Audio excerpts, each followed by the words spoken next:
Alright, might be a little bit of a shorter stream tonight. I have a slight headache. It's not, like, unbearable, but it's, like, it's one of those things that, like, I can tell it's there. A lot of times when I get a headache, it'll just be like, oh, I just, like, usually, whenever I have, like, a headache, my brain, my like, involuntary response is just go to sleep and sleep it off. And, honestly, 99% of the time, that fixes it. I guess it means that usually my headaches are caused by a lack of sleep. But, like, it's not so bad today that I'm having that response, I guess. Oh, hold on. I think I heard the audio break. I think it broke immediately. Oh, yeah, I did. Come on. Continue. Yeah, we're in Resolve. Alright, so we just finished the first case yesterday, and today we're gonna start this one, which looks like it's gonna follow a similar pattern to the first game, where we had the tutorial case, which this tutorial case was harder than the one in the first game by like a large margin.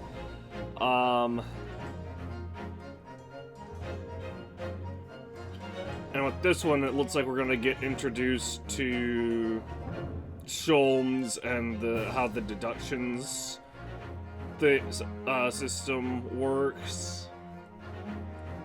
And then we'll probably have 3 cases, and then we'll probably have more cases that also have the deduction system.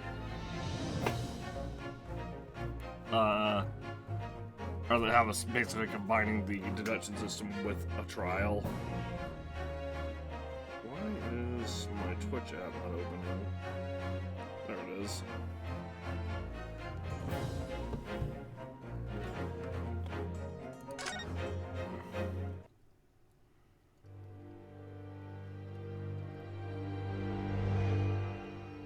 Episode 2. The Memoirs of the Clouded Kokoro. It was a ghastly tale of a winter's night. One of an invisible killer and a crime perpetrated on the pavement along Briar Road. As the victim lay at death's door, the mystery of just who had stabbed the young lady from behind had been resolved. But no sooner had my friend saved that Eastern Exchange student from his harrowing plight, then in the dim, flickering shadows of gaslight did a second bizarre crime rend the stillness of that very night. Oh, is this the retcon case? I dare say most can still recall the sensational headlines of the day. Haunted apartment of death, the condemned criminal's curse, the dread demon of coal gas. Yet, though the great detective had at once discerned the truth this upon was his the arrival guy. at the This was scene, the other resident, right? it only proved to The be guy the that lived overture that announced downstairs the from rising of the Soseki curtain on a in the most Garrett tragic household. play. Interesting. Okay, so before we... My name is Ryunosuke Naruhodo. I'm a fledgling lawyer just starting out on my journey. I'm gonna... Can I, like, Alt-Tab out of here and make the game music stop? Doesn't look like it. If I go here, can I mute the game audio? I can. Okay. I just want to mute the game audio so it's not distracted. Okay, so this is interesting because I'm wondering actually how this case is going to fit into the timeline, because this particular case is a retconned in flashback case. At least if it's what I think it is. Because they reference Soseki having 2 trials in the previous game, and they keep referencing that, but Soseki only had one trial that we experienced as the player, and that was the one that they just mentioned with the woman being stabbed on Briar Road. I keep almost calling it Briar Street.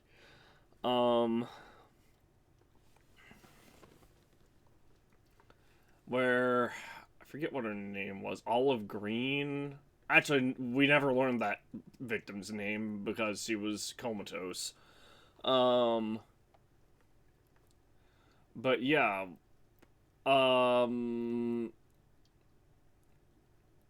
So they keep mentioning the second. They kept mentioning two incidents, and I don't remember which one they were like referring to. One of the they very specifically said that they were not supposed to talk about, or that Schultz forbade them from talking about one of them in public or whatever. And I'm assuming that's this one. But here's the weird thing about it. So we had the trial of Magnus McGilded, a little bit of time passes, and then we had the trial of Soseki with the stabbing, where Mrs. Garadeb basically threw a knife out of a third-story window at Mr. Garadeb and stabbed a lady on street level as a result, or she got stabbed by the thrown knife as a result. And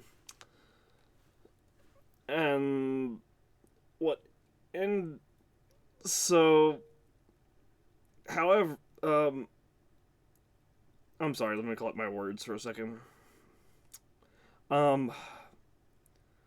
After that trial, we have, I don't remember what specifically the time gap between the trial of Magnus McGilded and Soseki take place, but we know for a fact that 2 months pass after McGilded's trial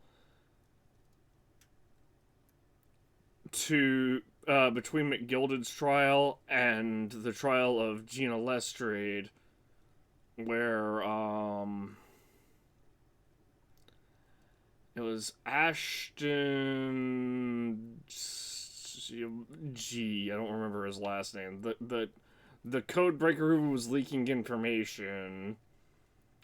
First name was Ashton. That's all that the information I really remember about the case, other than Codebreaker leaking information framed Gina for the murder of Windebroke, who was the proprietor of a pawn shop. Windebroke's by the same name, in order to steal the disc encoded with government secrets that were in Japanese, or that were also encoded in Japanese via Morse code. It's very weird. Like, it's a lot. But anyway, the overall point is, between the trial of Magnus McGilded and Gina Lestrade, only 2 months pass. So that means that this place, not only did only 2 months pass, in that same time, Soseki has his in-game as the trial that is covered in the first game. This is a second trial that takes place, I think, after the first one, maybe before. No, it would have to be after, because of how the wording in the game, or well, unless they retcon the meeting of the two. I guess we'll find out, though. But that means that this particular trial takes place basically it's setting it to where it takes place immediately after that trial, based off of the cutscene that we just saw. So that's really... I'm really curious where this is going to fall in the timeline and how this is going to play out. Obviously, Saseki's going to end up being innocent, otherwise he wouldn't be in Japan, because this entire case is going to be a flashback, but we'll see. Also, this might not even be a trial. This might be similar to this episode 2 in Great Ace Attorney Chronicles, or Great Ace Attorney 1, I guess, not Chronicles, because Chronicles is actually the compilation of both games. I think it was Adventure and then Resolve. This one's Resolve. I think the other one was Adventure.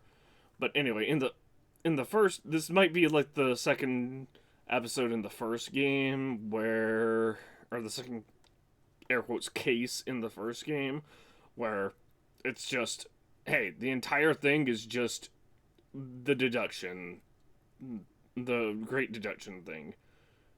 And once it's just a big tutorial on how to do that, and once you do that and complete it, everything, then they move into the future and show you more of how to actually do, or rather, not show you more of how to actually do it, but they show you, they start combining the two, where you have deductions and then also trials. Actually, I don't think we had deductions and also trials until chapter 4, or the 4th episode in the previous game. I may be forgetting one in the 3rd chapter, though.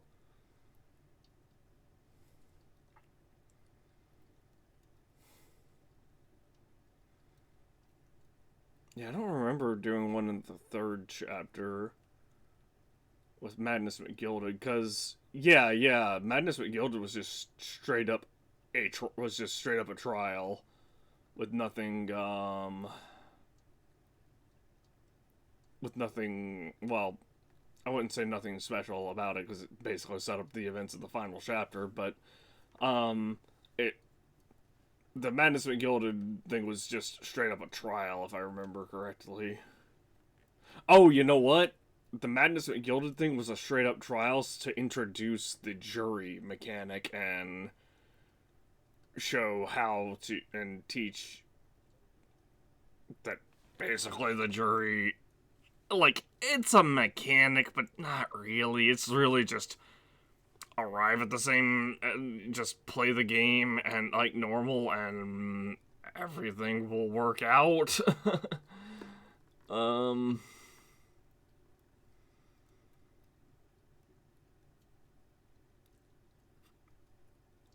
But I guess they decided to make an entire chapter dedicated to that, and then they kind of combined all 3 elements in chapters 4 and 5. But we'll see how they address the rest of this game. So I'm gonna turn the music back on and get back to playing now.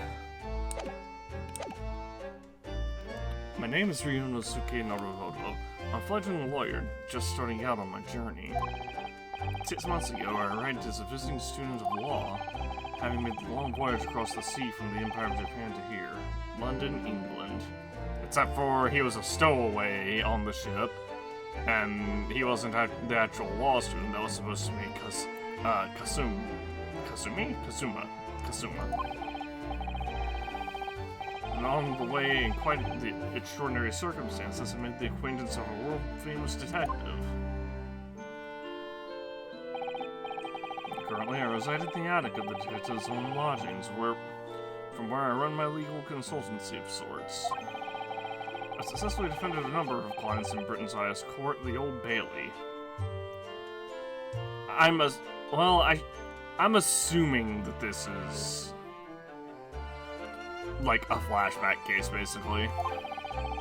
But it's a particularly grueling and unforgettable legal battle 4 months ago now. Oh, this is not.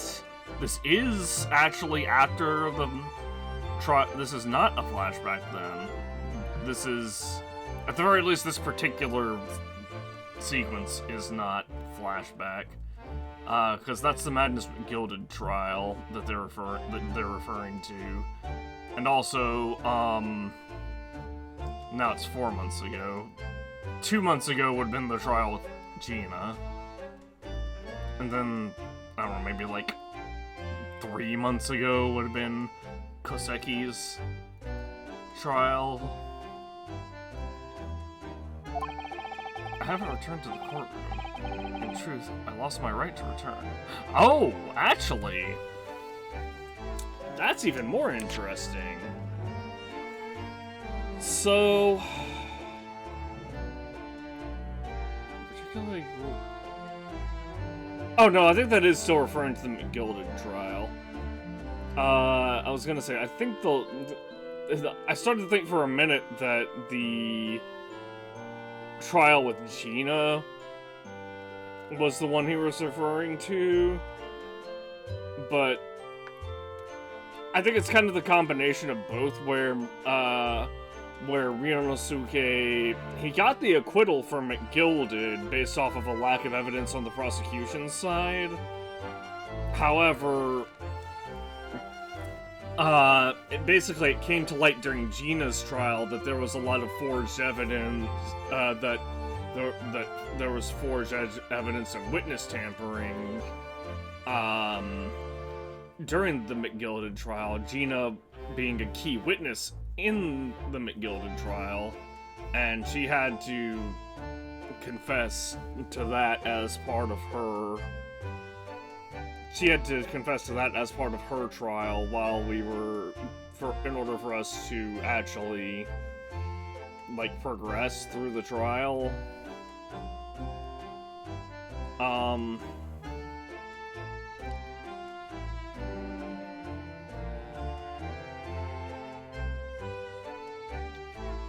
As far as... And that's also what I was referring to when I was talking about Susato returning to court after she tampered with... Because the reason Ryunosuke was able to win that trial is because Susato used an invention by Iris, made by Iris, who... to basically cut a peephole in a storage room door that wasn't there when the crime, when the murder of Windebrook took place. That was a whole different bag of words. If you want to see, I think the VODs are probably still up on Twitch. If not, they are definitely... I think they are all uploaded to YouTube. I may be mistaken about the very last one. I will have to look. I don't think I uploaded the last three yet. Because I recorded them... Yeah, I recorded those three last week. So, I'll get those ready to go up on YouTube, at some point, and then they'll be ready. I'll get those uploaded tomorrow, but they won't go live for a little while. But this also won't go on YouTube till after that, so, yeah. But that epic trial was just one small part of an epic tale, a tale which was now about to awaken from slumber, thanks to a letter that arrived this morning from my homeland. Ryunosuke Naruhodo. Susato, the letter Susato sent, huh?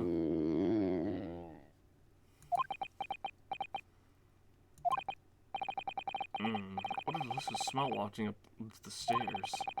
Must be nearly time for breakfast. Better go down to Mr. Sholmes' suite and say good morning to the great detective and his flatmate.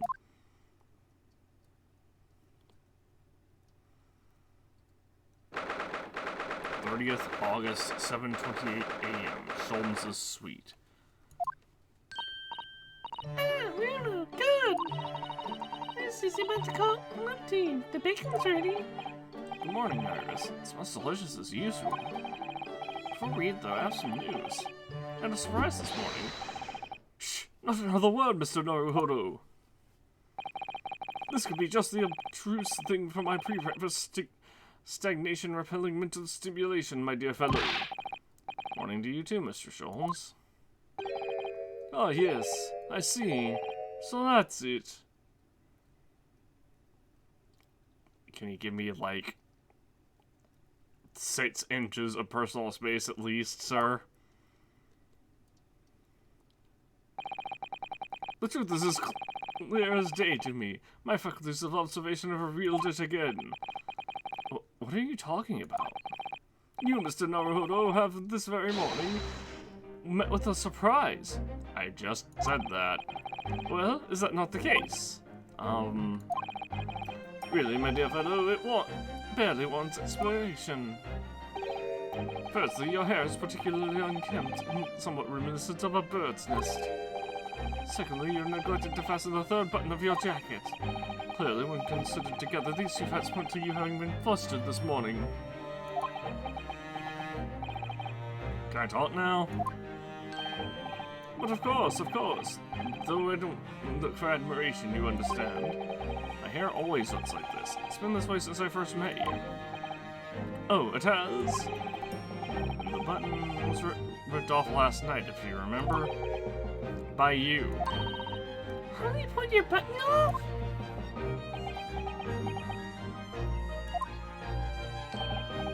Ah, yes, I recall the incident now. Was at the supper, was it not? As the evening advanced, I picked up my violin and began to play the wailing notes of a haunting time. But then, to my utter dismay, the third string snapped. Why did it have to happen? Why? Little wonder, then, that in my vexation I grabbed the first button I saw and ripped it from its proper place. Well, I'd like it back now, please. It's troubling me that I can't fasten my jacket. And it's troubling me that you expect me to know where it is. Somewhere thereabouts on the floor, one presumes. Helpful. What matters at the present time, my dear fellow, is simply whether or not my deduction was unerring. Curly, you only said it when you came in, didn't you? You had a surprise this morning.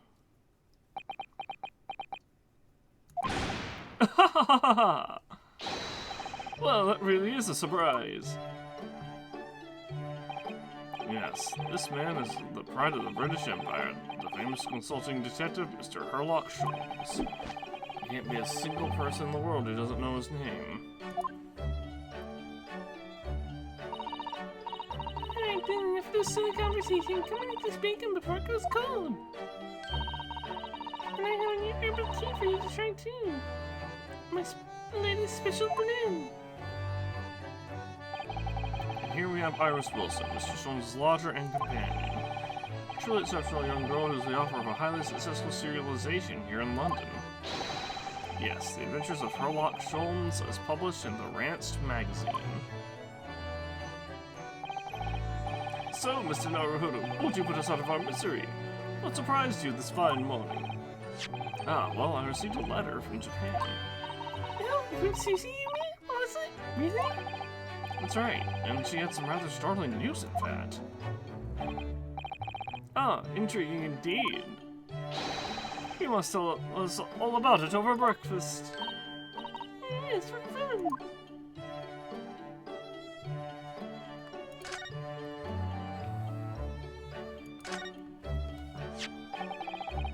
This is the letter that arrived from Japan this morning by International Post. Look at Susie's beautiful handwriting. I wish I could read it. You can't? Wait, what do you mean you can't read Japanese? You know, you were able to decipher Japanese Morse code. You were able to. This girl was able to decipher encrypted Japanese Morse code.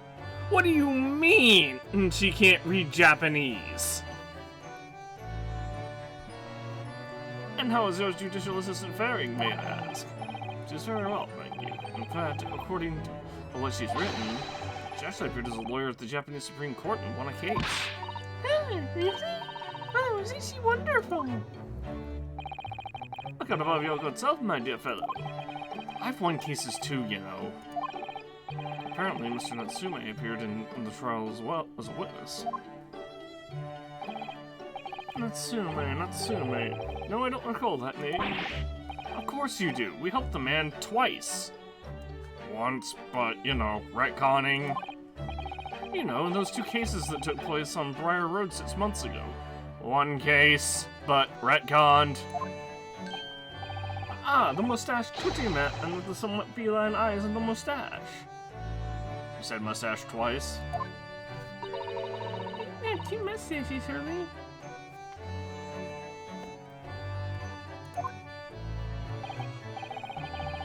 Yeah, so forget those 2 cases. They made a very deep impression on me. It was one case, but retconning. I hate This is why people hate retconning. Although I must confess, the details are a little hazy now. Very deep impression they made on you, clearly.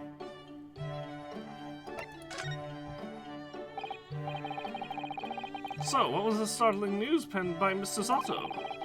Do you remember the case of the haunted lodgings, Mr. Sholmes? Yes, it's very interesting, you know.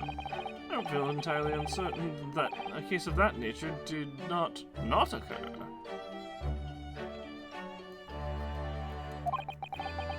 He's totally forgotten then.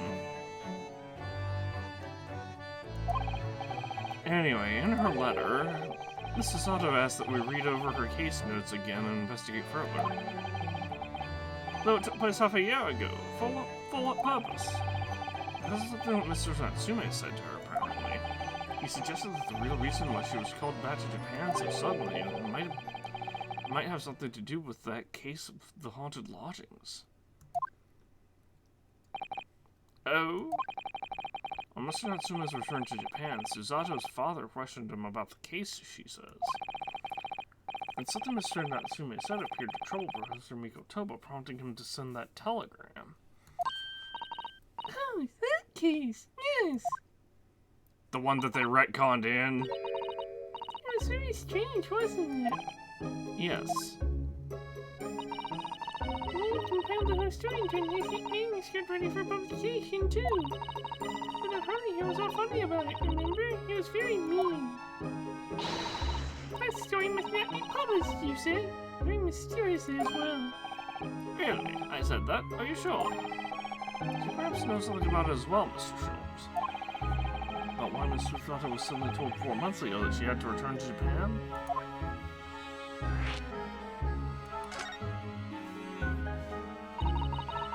It's been 4 months now since we made Susie out over. It was such a shock, wasn't it? The way she just suddenly announced that she had to go back to Japan. Indeed it was, due to a telegram she received from her father, from her homeland, I believe. That's right, telling her to return urgently. Yes, because her father had passed away. No, he had fallen ill and was getting weaker by the day with fever. He's still conveniently ignoring the fact that that is a 50-day journey by steamship. Like that's canon. That was in the first game.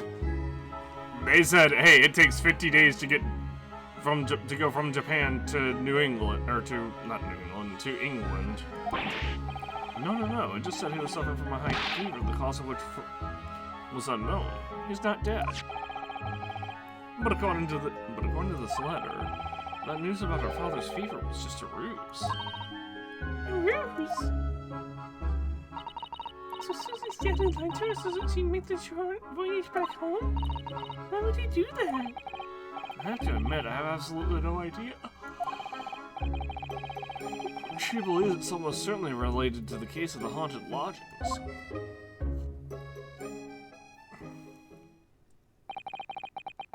Sorry back to Japan so suddenly like that. I wonder what Mrs. Sato's father is hiding. Really, do you know what it's all about? Hmm? Ah, well, who can say? Why are you all dressed up? What? But you said... Please, I have engagements, my dear fellow. My calendar is quite surprisingly full today. And a stringent analysis of the matter would be excessive, I feel, even if I were quite at leisure. So, the man thought of my absence, won't you, Iris? Oh, honey, don't worry. See you later.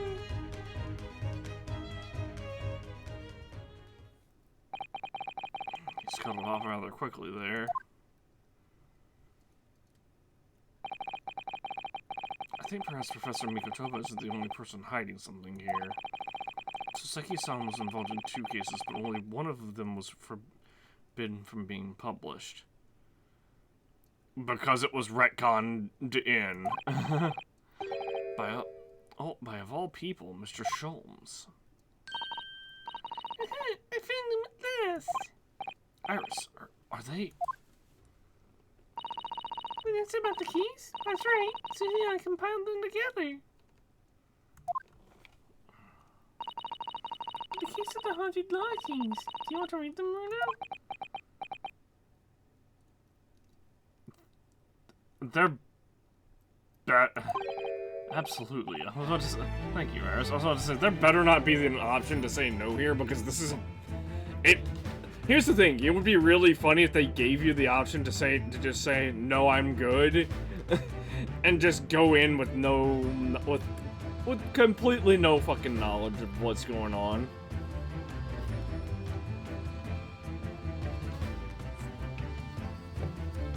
But they know they're right on this end, so they don't give you the option, obviously. I have no idea what secrets could still be hiding in the shadows of this case. But perhaps if I read over the notes again, something might come to light. That's the spirit?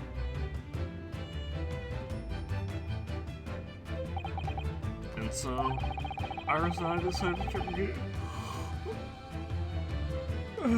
Excuse me, I yawned. Iris and I decided to read over the case notes together.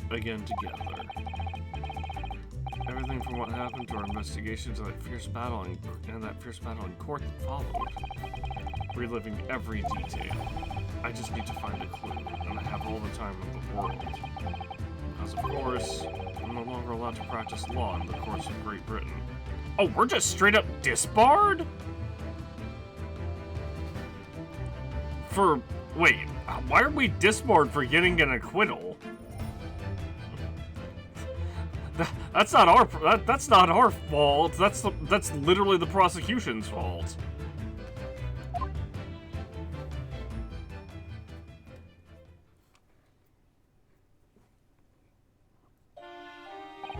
The prosecution was the one that had insufficient evidence, and and the defendant was the one that that not only forged the evidence of the cart thing that he was in. I forget what it was actually called. And also McGilded was the one that forged the evidence of the cart and the murder took place, that the murder took place in, and also tampered with the witnesses. It was 6 months ago, so I don't see how we could get disbarred for that. It was 6 months ago, a mysterious incident that unfolded on the wintry streets of London.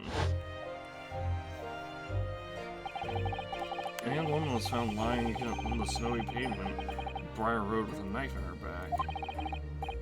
Fortunately, her life was spared, but she was unconscious for several days following the incident. Excuse me. The fog was thick and nobody saw her attack her, but by a cruel twist of fate, a visiting Japanese student was walking behind her at the time and was duly arrested. That man was Soseki-san, and the man who effected his arrest was Mr. Sholmes. Believing our compatriot's innocence, Sasato-san and I decided to represent Saseki-san in court, and after a grueling trial of many twists and turns, we finally managed to prove his innocence. Joyful, joyous jubilation! Was the man's reaction after the trial, but his jubilation was short-lived. We received a telegram from Mr. Sholmes the following morning. The victim of the Briar Road stabbing has regained consciousness. Hurry to Bart's at once. So Sasato-san and I summoned a handsome, and headed immediately to the hospital.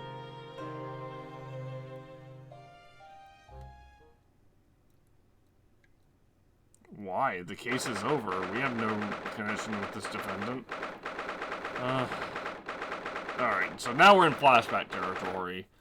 21st February, 5:30 a.m. is St. Bartholomew's Hospital Recovery Ward.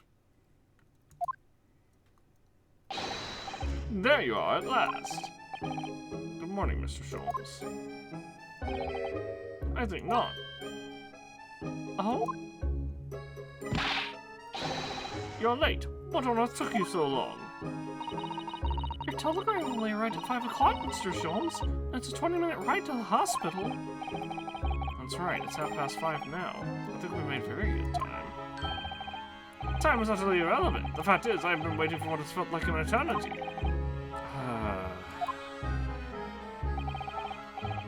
In point of fact, I myself was awoken at 4 of this morning by a telegram boy.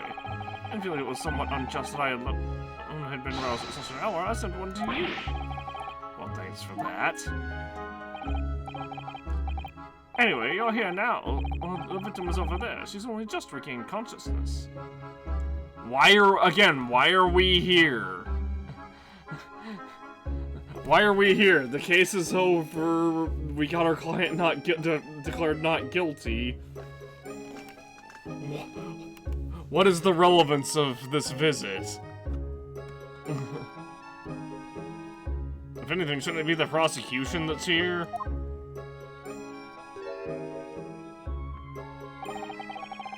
You should introduce yourselves, and I shall look from here. So that's the lady who's found on the snow-covered pavement with a knife in her back. Her name is, yes, here we are. Her name is, yes, here we are. Miss Green. It's like olive green or something like that, right? Also, that's just the court assumption. They weren't able to actually speak with her. Look, there's a photograph in this frame here.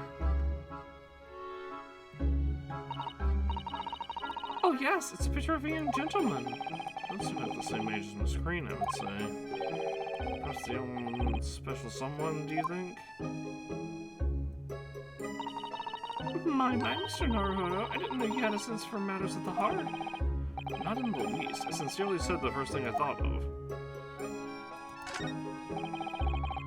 This rounded wooden figure isn't the most charming, is it? I don't think that's a decoration, Mr. Naruhodo.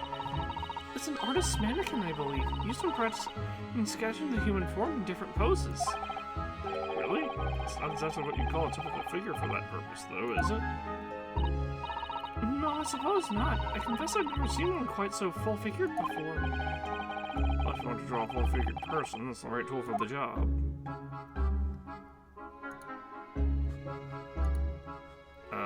Easel? Up here? Rat. A mouse, Mr. Naruhodo! An enormous mouse! Room in the hospital? That doesn't seem like the best. It looks like a very healthy specimen, doesn't it? It's very plump. I'm not sure we can say that's down to the excellence of this facility, if that's what you were thinking. That might just be, like, in her detection range. This looks like the patient's treatment notes. Let's see. Do not feed. What is this place? A zoo? You know, I seem to remember seeing an almost identical sign in our local park. For the pigeons, yes. This is a person. Poor woman, I hope she hasn't read this.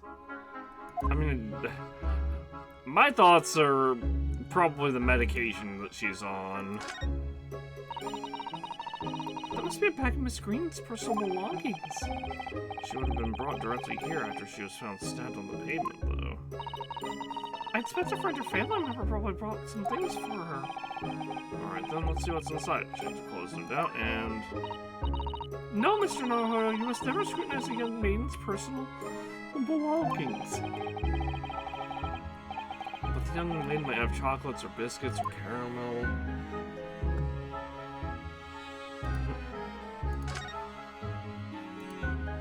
Hello. Ah, this is what the treatment is for whoever is occupying this bed. Let's see. Do not permit to run around the hospital. The patient doesn't seem to be here at the moment, so... Here she is, probably running around the hospital then. Oh dear, how worrying. What's worrying is why they haven't discharged the patient yet.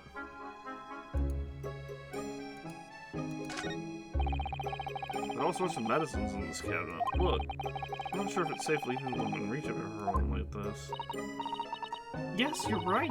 I can imagine if you were packaged, you might try a whole bottle or two. What? Well, at least there seems to be a little lock to secure the cabinet doors. I don't imagine that would stop you if you were hungry. I worry that you'd break the lock. Hunger doesn't turn me into a criminal, you know, Mrs. Otto. These little balls in that cabinet aren't there. Do you think it's to keep them like that? If you were a patient here, I'm sure you'd take some medicine by mistake when you were half asleep. That is a worry. But at least the cabinet has a lock, even if it's only a flimsy-looking one. Oh, I've no doubt you managed to unlock that. How while you were half asleep as well. There are limits to what I can do. There are limits even to what I can do when I'm half asleep, you know, Mrs. Sato. I think we checked everything now, right? Oh! On the particular note. I'm clicking around.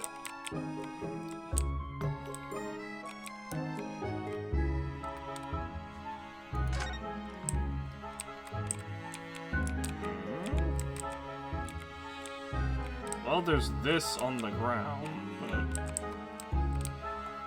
can't do anything. Alright, let's not there. Good morning.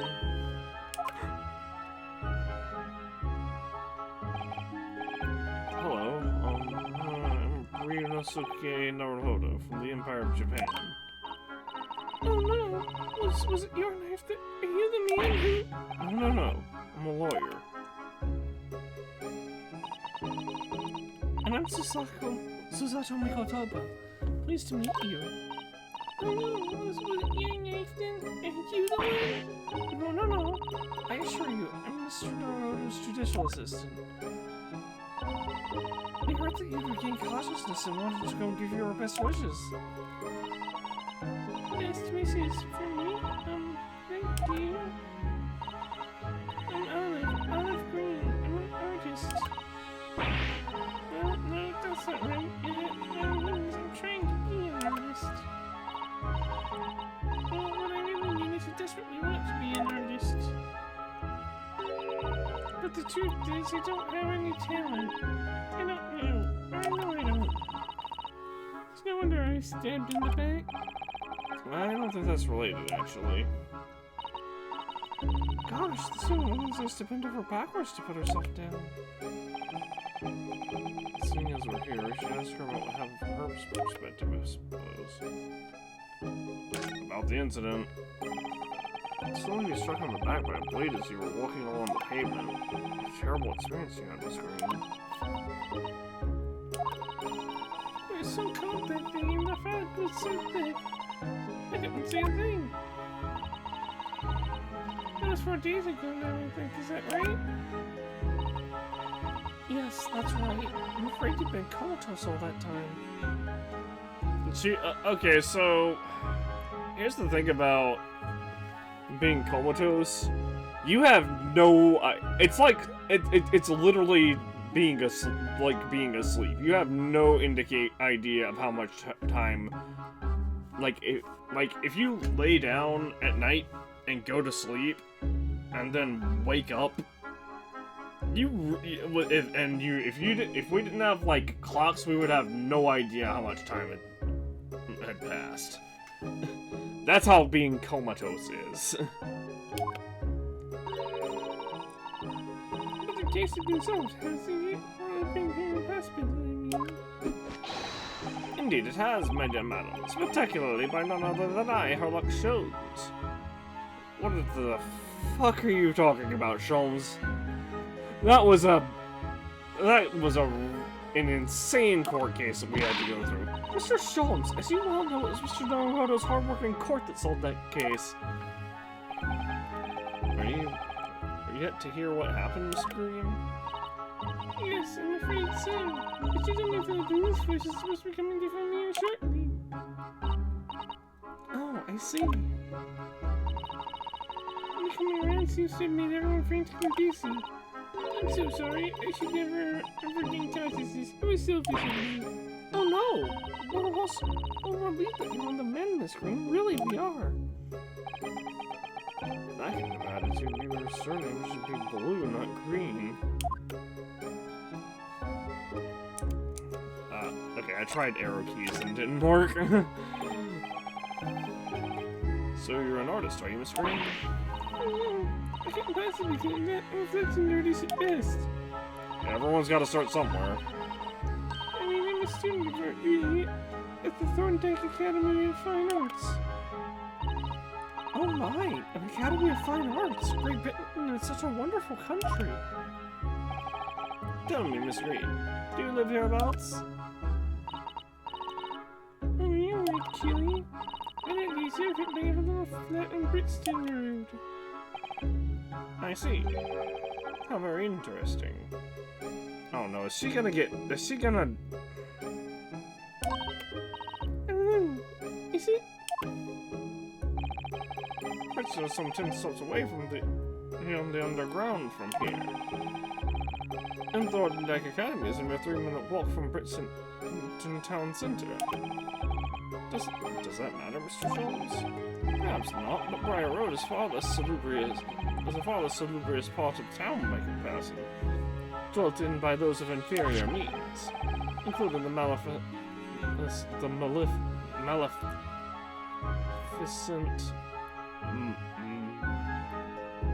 Mr. Mustache. I'm confused why he's saying maleficent. Maleficent.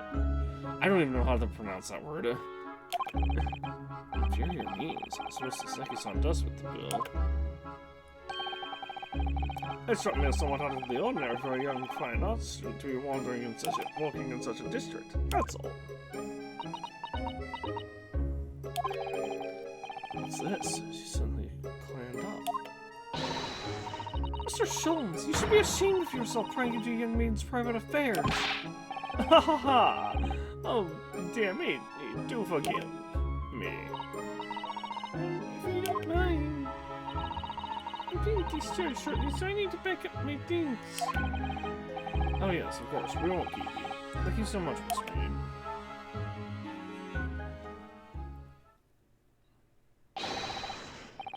Is there a Mr. Narrowfodder here? Mr. Narrowfodier? Narrowfodder now? Well, if you're looking for Naruhodo, the lawyer, that's me, but... Ah, Mr. Narrowfodder, good. This is for you. It's a message from Mr. Saucy Nutsmeg. Why do I feel like this is a joke? A prank. Mr. Natsume? Oh, Mr... Oh, Natsume. Mr. Natsume sent a message to me? But why would a policeman be delivering a message from Mr. Natsume? Exactly. What's going on? What's a Scotland Yard constable doing playing delivery boy at this time in the morning? What are you waiting for? Let me see that! Oh. Well, this is most unexpected. Something wrong, Mr. Sholmes? Is something wrong, Mr. Sholmes, he says. Have you not seen this note? No, because you snatched it out of my hands before I could read it. No, how could I have?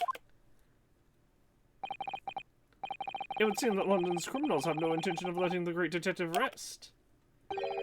A new case calls. A case of murder, no less. We must depart at once. Murder? Call a cab. Time is of the essence. But the trouble is, we've yet to read Mr. Natsume's note. I was thinking we ought to pay him a visit in his lodgings once we did.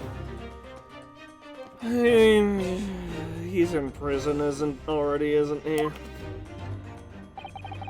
That will be entirely convenient.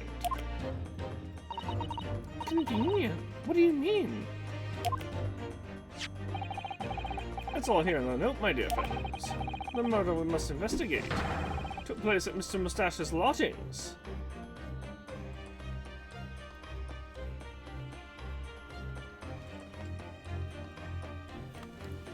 I have to set my keyboard down for this.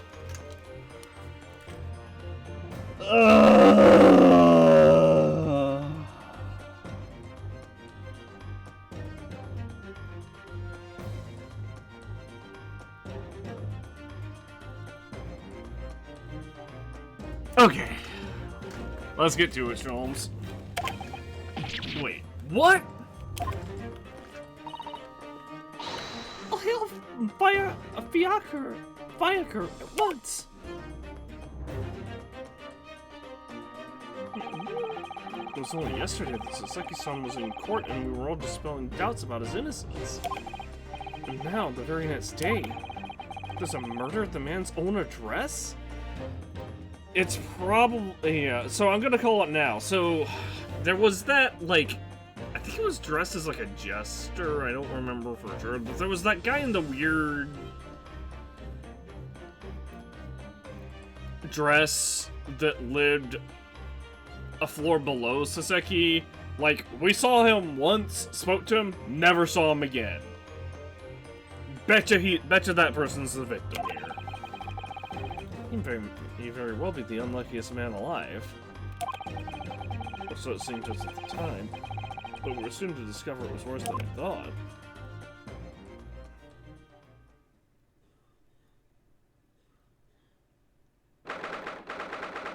February, 7:18 a.m. Mr. Natsume's lodgings, ground floor.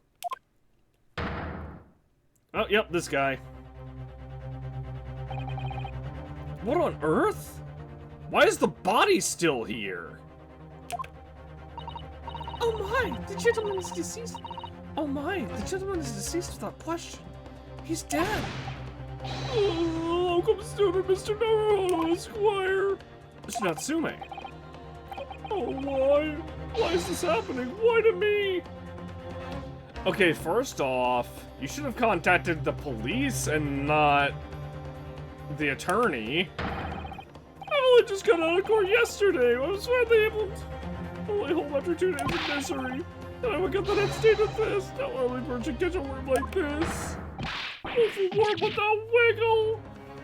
Why are you even in here? Isn't this a separate, like, room from yours? I see you're in high spirits again this morning, Mr. Mustache. Arrgh! Not the horrible hairlock Sholmes! Shoo! Shove off! Show yourself the door! I never invited you! Mr. Sholmes came here with us. I'm quite sure he'll be able to help you, Mr. Natsume. I am entirely at your disposal, Mr. Mustache. What can I do for you?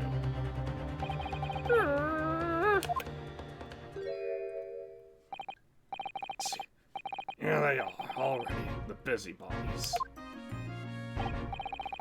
Ah, Inspector Gregson. What a pleasant surprise. Fuck you, Gregson.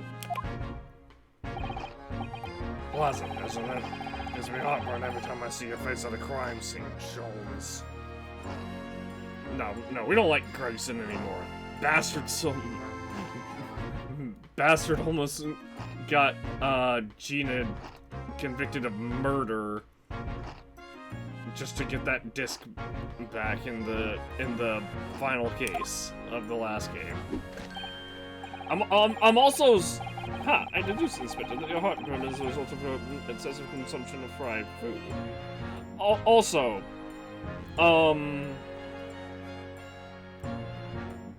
so the guy that actually did the murder of McGilded and Windabroke knew about the blood all over the jacket, or all over McGilded's coat, which Gina was wearing.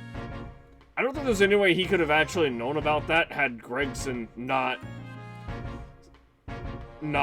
seen it. And I'm pretty sure he also told that to him, and it just was never, like, fully addressed. It was just never, like, addressed. That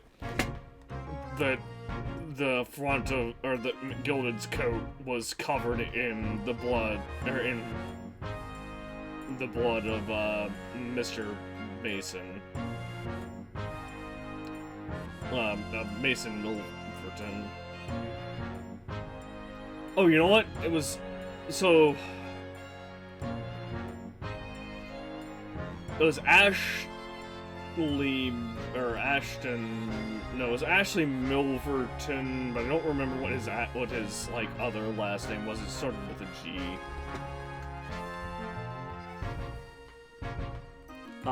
But yeah, I'm pretty sure Gregson told that to the Ashley dude that was the actual killer. Good morning, Inspector. This is a crime scene. Don't you go touching anything. Well, good morning to you too, Sunshine.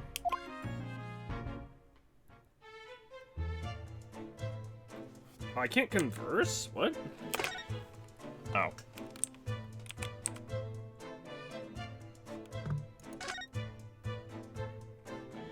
Well, I said don't touch anything, but we can talk still, right? Inspector, what was the victim's name? Who was he? We met this guy. Mr. William Shamspeare. He was a lodger here. As you can probably tell, he was an actor. A bit of a dead loss, as it happens, or just dead. Mr. Shamspeare. It was the landlord, Mr. Garadub, and the other lodger, Mr. Natsume, who found him. Fellow didn't rise at his usual hour, so Garadub got worried and kicked the door down. I don't believe that. Mr. Garadub is for those that haven't seen the last name, Mr. Garadub is actually a crippled, basically. He has to use like a cane to get around. But doesn't Mr. Garadub have a bad? Yeah, exactly. He has a bad leg. Ah, yeah, you're right there. It was that jittery Japanese hunchback over there who actually did the kicking. Really? Soseki-san? The victim was pretty hard up, it seems. He even done some time for petty crimes. He had no money, no place to go, and no friends. His only acquaintances were the people in this house. A miserable life and a miserable end to it. So what exactly is Mr. Natsume still doing here? He's not involved in the investigation. Shouldn't you have sent him away from the crime scene? I mean, him being a suspect is fine. Is fair. Because here's the thing: even if you discover like a body, you're not exonerated from being a suspect unless you can unless you have like an alibi, obviously.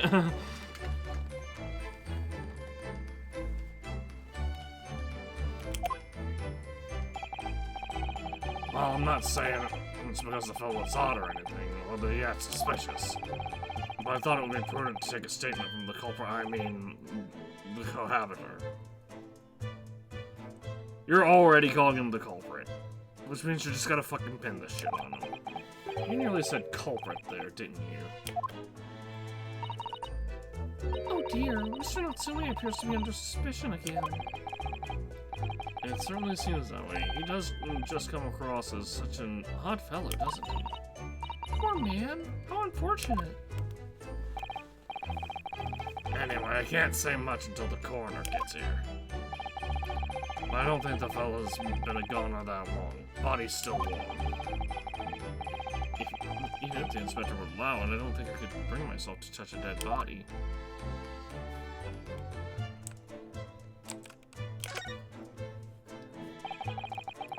What a terrible thing to have happened. It's only been 3 days since I was arrested for the incident on the pavement outside. And then, having finally regained my freedom, it starts happening all over again. Endless existence of excruciating experiences. So the victim lived here on the ground floor, and your room is just 1 story up, is it? Yes, that's right. In a way, we were neighbors, I suppose. So did you know the victim? Were you friends?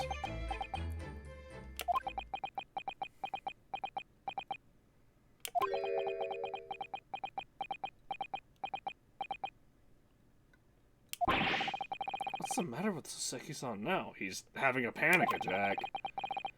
It was an innocent enough question, wasn't it? Why does he seem so shaken by it? Well, I suppose he wasn't a complete stranger. But did he ever invite me to his room? Never! Did you ever invite him to your room? Like what? On my honor, I swear it! What an extreme reaction. You're probably wishing you'd never asked now, aren't you, Mr. Naruhodo?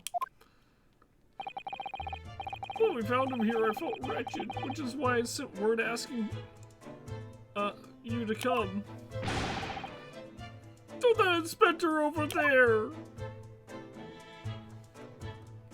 Alright, Sholmes, what you got? Mr. Sholmes, what are you doing? Ha! You need only observe it to know, my dear fellow. Investigating, naturally. There's nothing natural about that pose.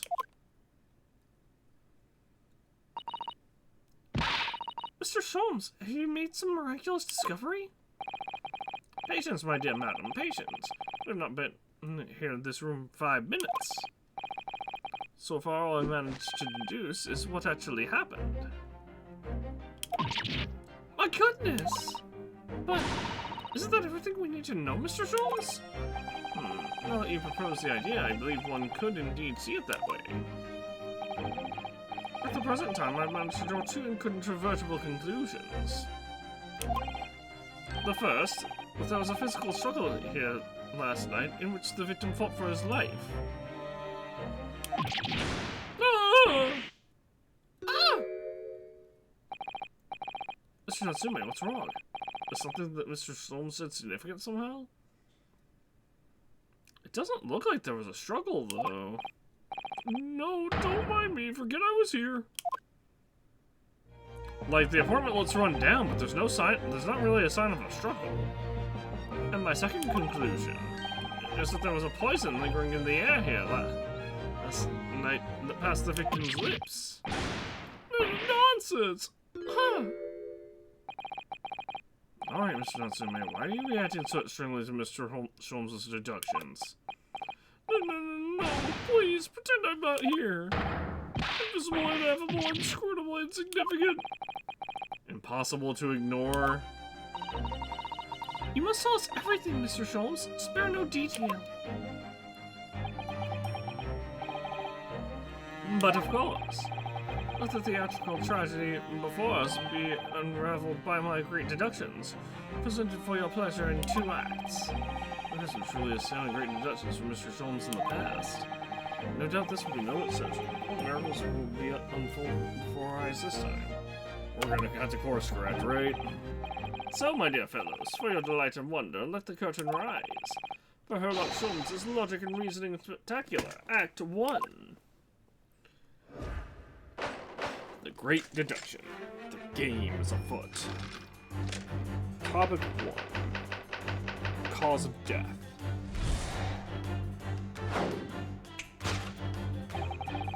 Careful observation of the victim reveals us to the events that transpired in this disconsolate room last night.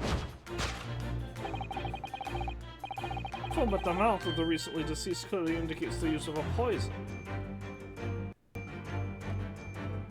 Okay, my audio cut out for a second, and then it clicked back on really in a weird manner. Hold on. Okay. Next to the victim, we notice a large dining plate which contains, you will observe, butter, one half of a sizable bar of soap. Meaningful, indubitably. Why is the soap so purposefully on the dish? Like the victim's last supper, in fact. Yes. Could it be that the man was about to eat it? Of course, the fork reveals the answer.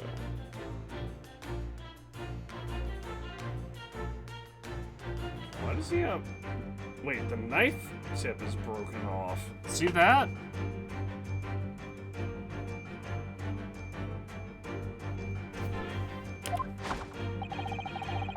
It was the young man's appetite was his undoing. Taking up arms in the form of his cutlery, the victim engaged in a deadly battle for his life. Yet the struggle against his hunger was in vain. In the end, he couldn't resist devouring the slippery feast.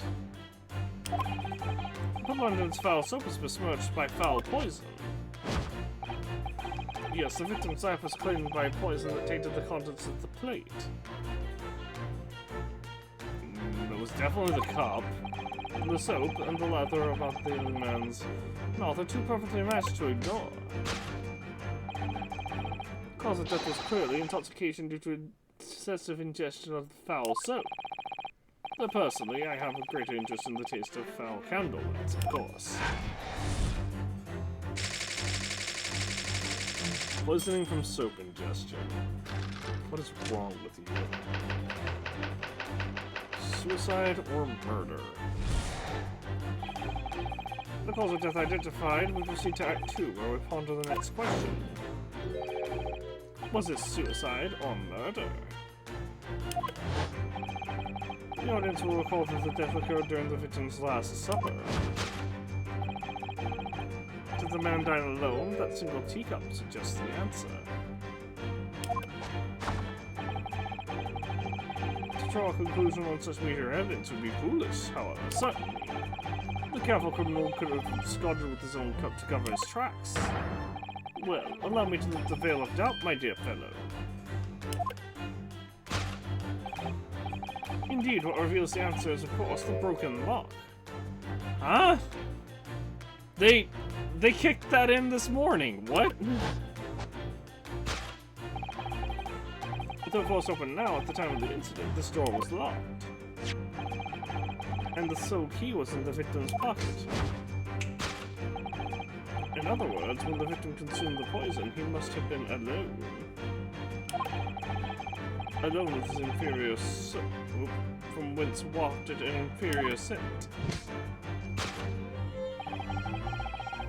And with that acrid aroma lingering in the air, the victim met his end in tragic solitude. We can take comfort only in the fact that his soul was well cleansed on its way to the hereafter. You know what? Great deduction, Mr. Sholmes. Fantastic. We're just gonna leave it at that so we can skip this entire case, right? No possible perpetrator present.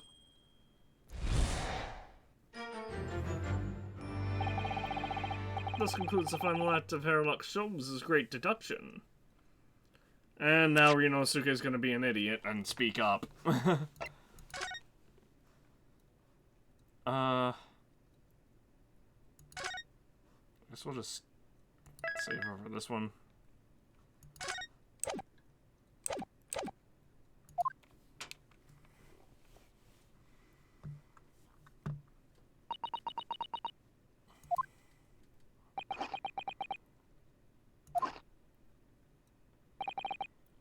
There's just one thing, Mr. Sholmes.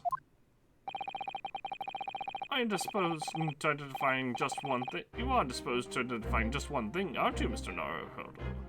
Pray, what concerns you? Oh, no matter how hungry he was, do you really think the man would have eaten soap? It's quite apparent that this man had barely a penny to his name. It is a curious thing, but to one so destitute, oak can suddenly appear to be quite irresistibly appetizing. How extraordinary! In truth, I've tried a little soap myself in the past. Yeah, maybe when you were like 5. You've eaten it, you mean? Yeah, maybe, I mean, again, maybe when he was like 5. My dear fellow, it was some time ago now. My postulation was that it would cleanse my gut. And did it? As I writhed and nagging on the floor and spilled the contents of my stomach, yes, I believe I did it. I did, rather. The experience taught me a valuable lesson. Soap is quite poisonous. It has an unpleasant taste and leads to great discomfort. In summary, I cannot recommend it. Believe me, I wouldn't eat it even if you did.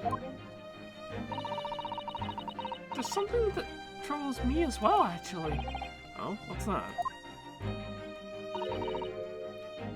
It's Mr. Nuts. It's Mr. Natsumi. Ah! I couldn't help but notice him shuddering and quivering out of the corner of my eye. Almost as if Mr. Schultz's deductions touched our nerves somehow. Nonsense! Oh, that clenched teeth episode didn't last. I think, judging by Mr. Natsume's reaction, the great detective's deduction may need some gentle corrections in order to reach the actual truth. Yes, Mr. Schultz's observations and deductions are sometimes a little too sharp. This tends to hit the nail on the side of the head and drive it in on an obtuse angle. When he does that, it falls to us to straighten things out. Alright then, let's see what we can do. Yes, we must pick out the key words in Mr. Sholmes' quite brilliant deductions and discreetly exchange them for something that makes a little more sense. If we can do that, I'm sure we'll arrive at what Mr. Sholmes meant to say in the first place. In that case, are you ready for the second performance of the day?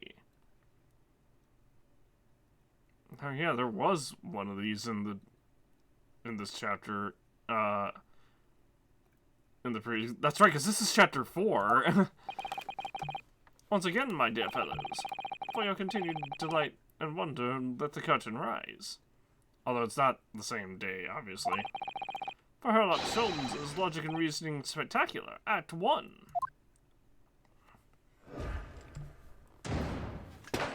Course correction. Hold it, Mr. Sholmes.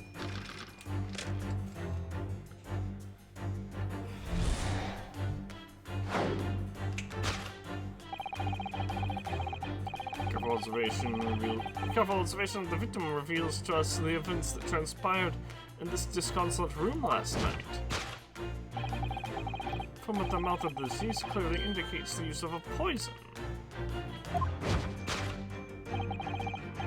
Next to the victim, we notice a large dining plate which contains, you will observe, 1/2 of a sizable bar of soap, meaning, indubitably. Why does this soap sit so purposefully upon the dish? Like the victim's last supper, in fact. Yes. Do I have to, like, object here? Could it be that the... Oh, here we go. The fork suggests... Well, you can't deny that a fork implies the man was eating something, or about to eat something. Yes, that's true. If I were to decide to eat some soap, I should prefer to use a fork rather than attempt it with chopsticks. And of course, only half the bar of soap is left on the plate. But might there not be some other explanation? Something material that proves whether or not the man really ate soap?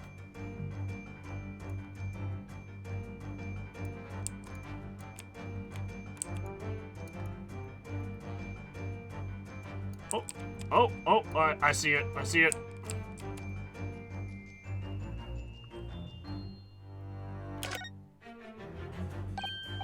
Look, there's more soap on the floor here. Mr. Shakespeare must have really loved this stuff. Let's not jump to conclusions, Mr. Naruhodo. Look closely at the soap. Did you see that it would fit together perfectly with the other half on the plate, on the table? What the? How can that be? I think that there are 2 halves of the same bar that broke apart. Well, I can only press this other piece of soap, so I guess the broken off knife tip is nothing. The other piece of soap reveals the answer. Could it be that the man was about to eat it? Of course. The other piece of soap reveals the answer. It being the other half of the soap on the table, in short, the victim was not eating soap at all. But it's obvious, really, for no depths of hunger could drive any man to attempt to eat soap. Even I, with my unquenchable thirst for practical knowledge, took only a single bite. But that begs the question of how the man was poisoned, because there's no sign of any food on the table. Excellent observation, Mr. Naruhodo, and one that furnishes us with the answer we seek. For London's foul soap is besmirched by a foul poison. Yes, the victim's life was cleaned by poison that tainted the contents of the plate. It's the teacup, you ninny. Mr. Soames is still pushing the soap argument then. Perhaps he's suggesting the man licked the soap rather than ate it. If soap in London is that poisonous, I don't think I should be washing. I'll want to be washing my hands with it. There are no signs of any food in this room at all. Of course, food isn't the only thing that passes people's lips, is it?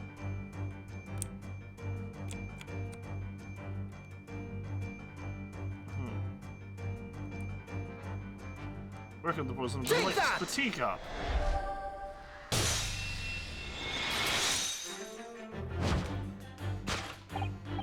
Yes, the victim's life was claimed by poison that tainted that teacup. Indeed, the cups have been the vessel of choice for practicing poisoners over the years. It would appear that this victim drank every last drop. No, there's some spilled on the table here. There's no sign of food anywhere in the room. This leads us to the immutable conclusion. The cause of death was clearly intoxication due to the ingestion of poison contained in this teacup. Poison in the tea. Solved.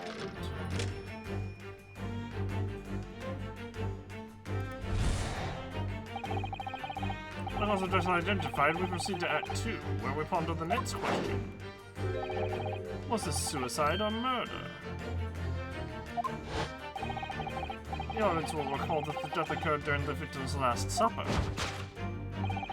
Did the man dine and dine alone? That single teacup suggests the answer. Ah, the Western vessel for infused hot drinks again. It's already featured heavily in our deductions so far. Yes, we can imagine that shortly before his death, Mr. Shakespeare was having a drink of tea. There'd be nothing remarkable about that, but what troubles me is Mr. Natsume's reaction when he heard Mr. Schultz suggest it. It's one of the suggestions that it seems. We must closely examine the scene of the crime again for some more clues. Ah, what? He was not holding a teacup a minute ago. He was holding a fucking... he had a fork in this hand and a knife in this hand. What the fuck do you mean? Take that!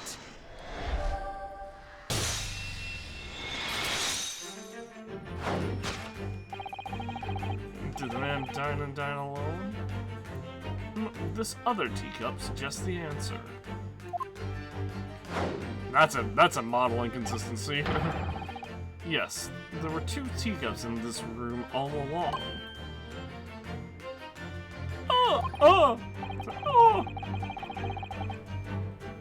In other words, this is a strong indication that the victim's last supper. The victim's last supper, there was a guest present. At the very least, we can say now with certainty that somebody else was here in this room last night, taking tea with the victim. I guess we're just gonna ignore the mysteriously appearing teacup. Well, what are you talking about? Utterly unbelievably, unjustly unreasonable. To draw a conclusion on such meager evidence would be foolish, however. Certainly. In which case, what more can we deduce about this possible guest at the time? Well, allow me to lift the veil of doubt, my dear fellow. Do you mean to say you know exactly who was in the room at the time of the victim's death? Indeed, what reveals the answer, of course, is of course the broken lock. I'm not sure I like where this suggestion's going now. I'm afraid it's too late to go back to the halcyon days of eating too much soap. The identity of the guest who was in here last night when the victim passed away is something I have a very bad feeling about. Well, you can try to ignore your feelings, but we cannot ignore the truth, Mr. Naruhodo. No, I suppose not. Time to look around again.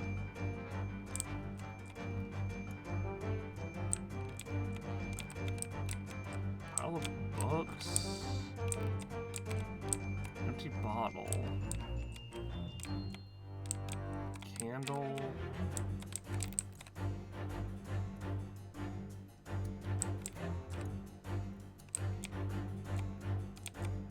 Lone book on the bookshelf.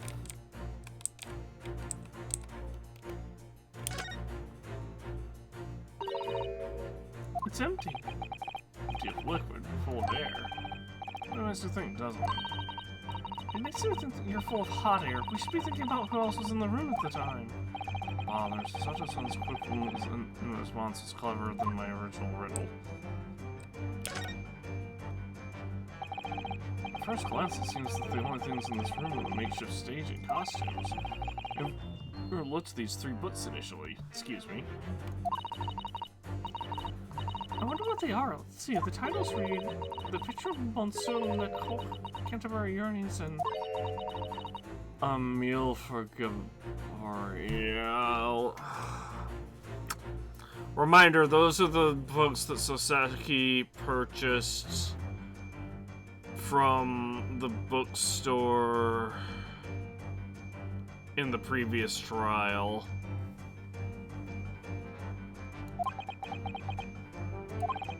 Wait, I'm sure I've heard those titles before.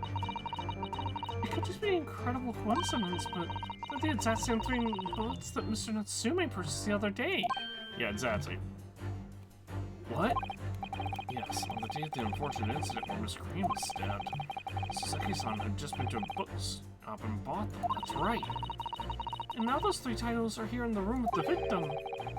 Yet Mr. Natsume claims to have never been here before. What does this mean, you think? I really don't know what to make of it. Pile of books. It's a pile of familiar books. Hang on a second. I want to examine the candle. Even Mr. Samsung didn't need candles, it seems. We've already established that he didn't eat soap either. Do you think perhaps the guest brought this candle in all here last night? Even if he or she did it, does it reveal anything about the guest's identity? Good point. There goes my idea. Stepped out with that candle will be.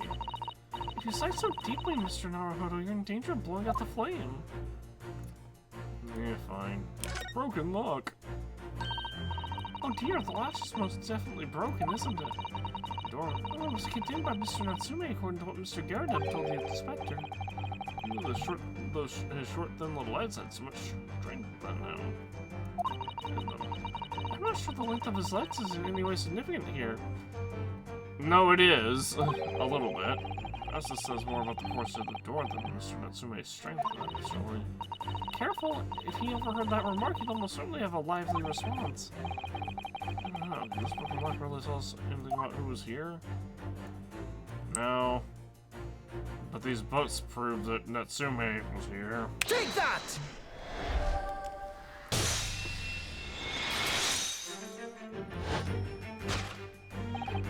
Indeed, what reveals the answer, of course, is the pile of familiar books.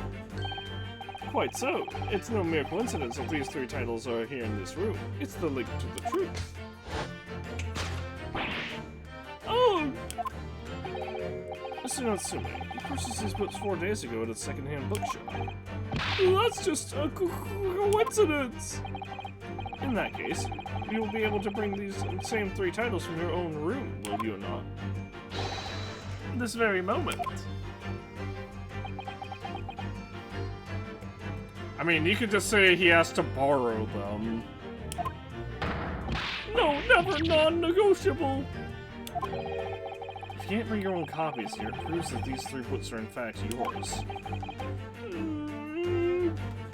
Once again, you could have just been like, yeah, these are my books, he borrowed them.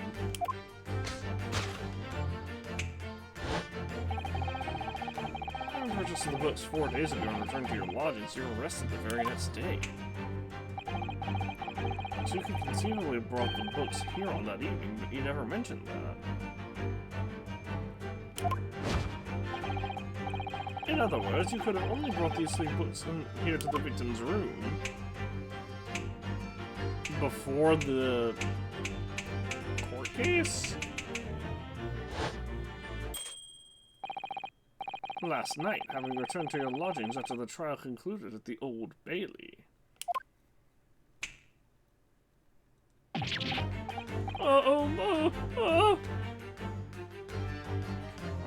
But wait, he hasn't been dead long, right? And it's like 8 o'clock now, right? In short, there's only one possible conclusion. The victim died here in this room last night as a result of poison. And that same night, the victim had a visitor. And that visitor... It's okay.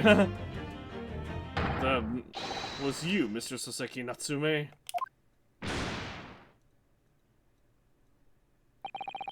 This concludes the final act of Sherlock Holmes' great deduction.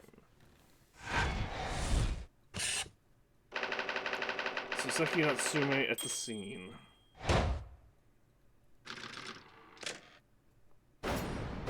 Deduction complete. Elementary.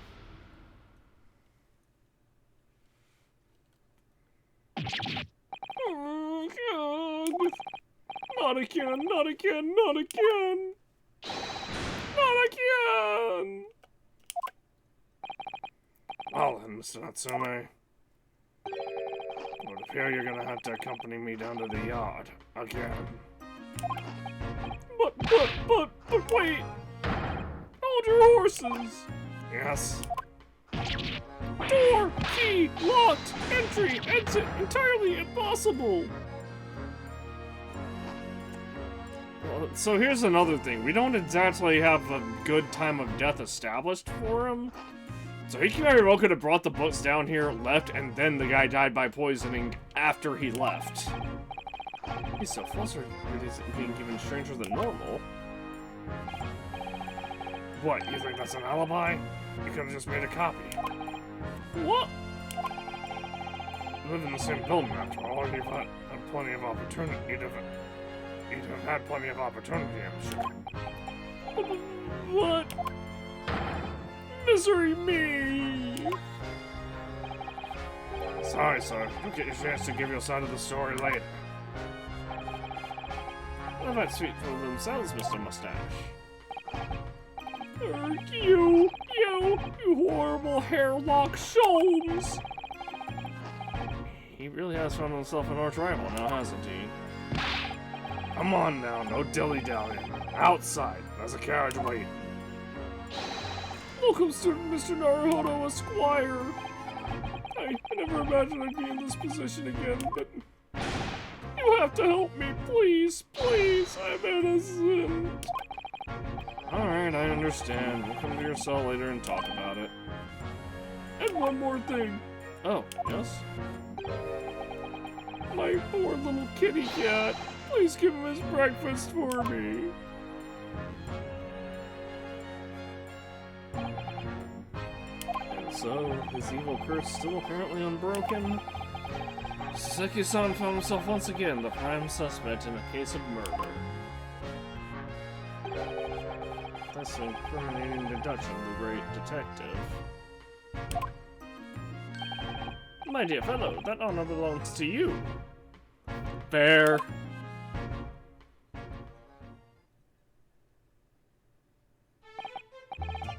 Well, at least Inspector Craigson is no longer here. You can examine the crime scene in more detail now.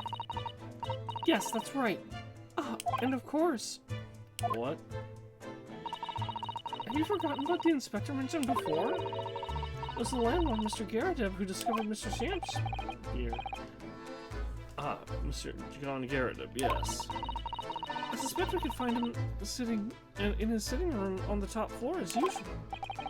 Right, we must remember to go and talk to him later then.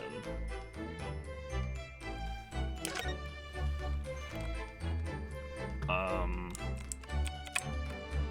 don't even know what to examine here. The teacup, I guess? Oh, something on the ground there, I just noticed. One of the teacups that Mr. Shakespeare and his guests drank from last night. But don't go drinking from them, Mr. Naruhodo. There's bitter poison inside. I'm not planning on drinking any, don't worry. Anyway, the cups are both empty. That's true. So, one was Mr. Shakespeare's, the other must be the cup that Mr. Natsume was drinking too. Saki-san wasn't poisoned, of course. Perhaps we should take these so we can examine them in more detail later. Pair of teacups added to the court record.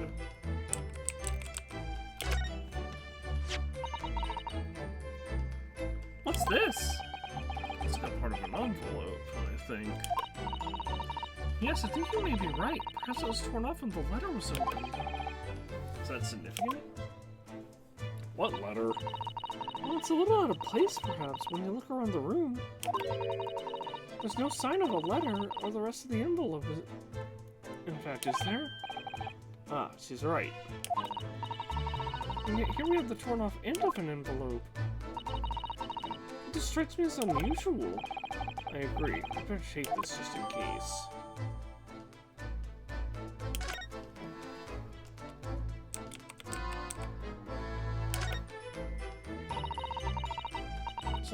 There's not much on these shelves, is there? Just this wine glass and bottle. And both of them are cracked. Yeah, not in misuse, are they?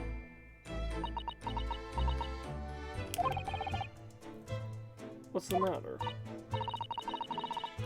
Oh, I was just reminded of the Reaper, that's all. Prosecutor Lord Van Zeeks? Yes, he's so reckless with his wine glasses. I was thinking that it's a waste that he should donate some to the needy. You can suggest it next time we meet. It'll probably be tomorrow.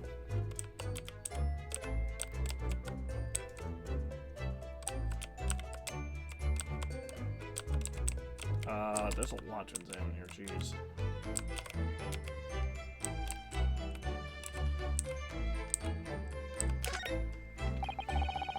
These extravagant bright costumes. Somehow they all look out of place in this room with its grim shady goings on. This one looks like a king's attire. A king? Well, he's not to being a king. Oh, I think he'd be more suited to a feudal lord, a daimyo or such like. With a Sean Mage top knot? Every Japanese man was just... He had a Sean Mage.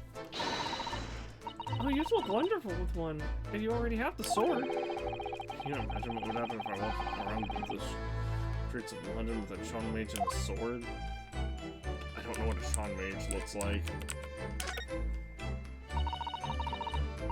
As we've seen from the outside, the window was completely bricked up. A vestige of the former window tax that Britons had to pay. The strange things they used to tax in Great Britain. I mean, making people pay for windows they had in a property. It's extraordinary. Pardon me for yawning so much.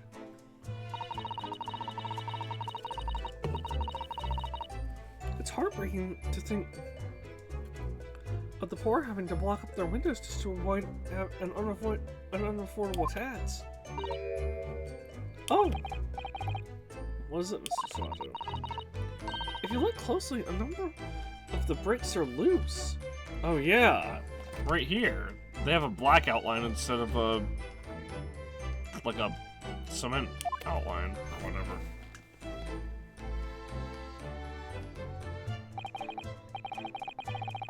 Yeah, it looks like an amateur has broken out a few of them just here. Is Mr. Chancellor who did it, I wonder? Being the lodge are renting this room. Oh, look at this, Mr. Naruhodo. On the outside, there's a little ledge with 2 bars of soap, and there's something on it. What, outside?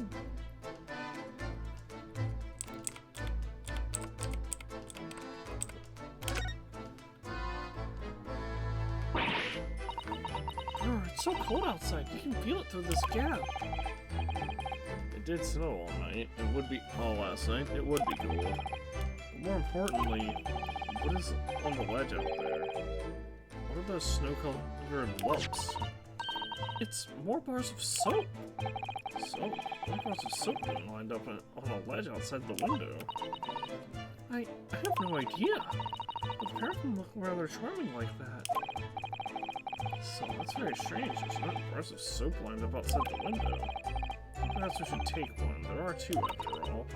Oh dear, I suppose we could. Oh, what's this? Look here at this soap. Ah. Do you see in the middle? There's a patch that's a different color.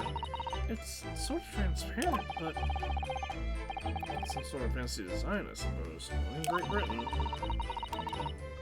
It's like the Hinamaru flag of Japan, doesn't it?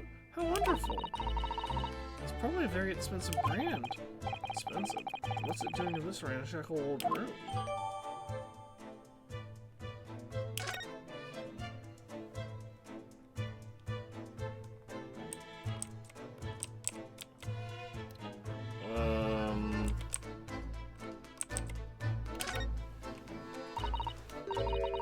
This is some sort of makeshift stage, I think, isn't it? Where's the audience up there for the nightly Shakespeare performances? Actors aspiring to the great stage must practice their art, Mr. Naruhodo, with or without an audience. In fact, on a related note, perhaps you should set up a bench for the defense in your office. What? You could practice your art every single day. I'll think about it, if you promise to don a beard and play the role of judge. Well, if that would help you achieve your goal. This I have to see. Beat move. Let's see if I can get a little more information. I want to examine stuff.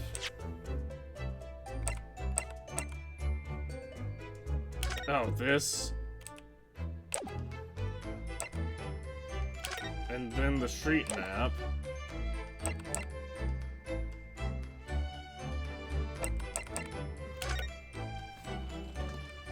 Alright, let's see.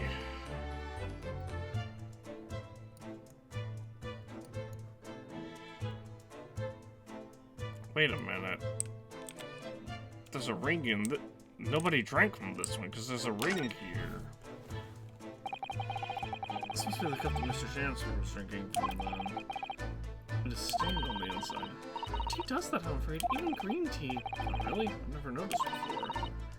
You've never noticed? Well, I never leave them in the cup long enough to leave a mark. I like to gulp it down. Drink tea while it's hot. That's the Japanese way, isn't it? Oh dear. So many people seem to have the wrong idea about our culture, and most of them are Japanese.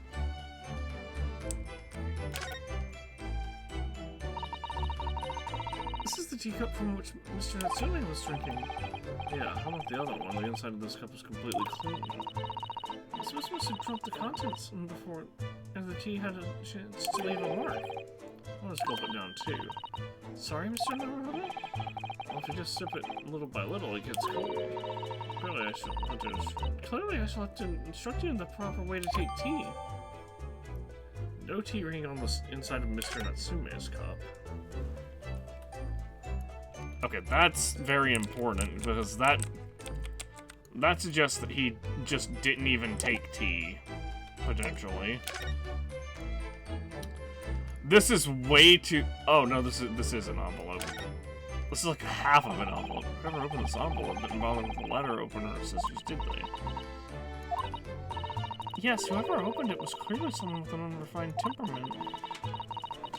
Judging from the angle of the rip here, the person in question must have been right-handed. Mrs. Zato. I think perhaps someone's been reading too much of the Adventures of Herlock Sholmes. You can never read too much of it, Mr. Naruhodo. Never!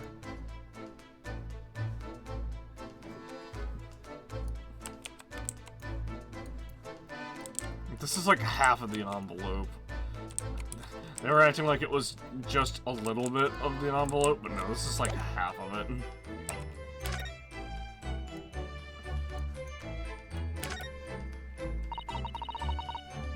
This one is a different color. It's quite an exquisite design, isn't it? Just the British turn a brown bar of soap and something special. I quite like it. It reminds me of the Hinomaru design of the Japanese flag. I expect this is rather expensive soap. That doesn't seem likely, given who it belongs to.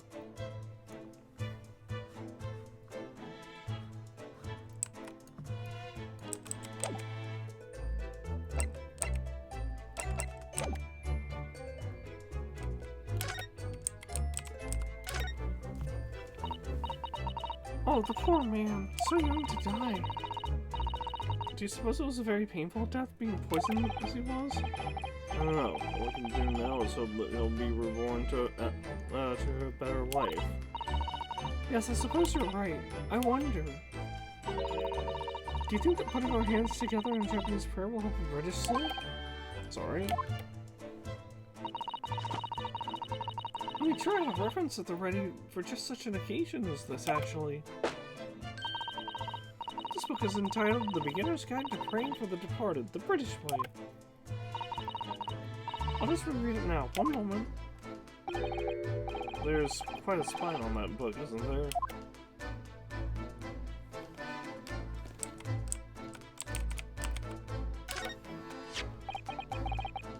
Here we have another disproportionately large machine. It's like a meter of some kind. Wait, what's that green stuff on the back side of it? Ah, this is a gas meter, I think. It's used in this district. Residents pay for gas as they use it with coins. Ah, I see. Now that you pointed it out, I can see there's a slot just here that looks like it would take a coin. So you mean if you put a coin in here... That's right! You buy about 2 hours of gas for lights and heating. So if you were a poor person with no money, you'd have to sleep in the freezing cold? Yes, or if you're a scatterbrain with no change because you forgot to exchange your money at the bank. Because there's no meter in our office. Oh, I didn't...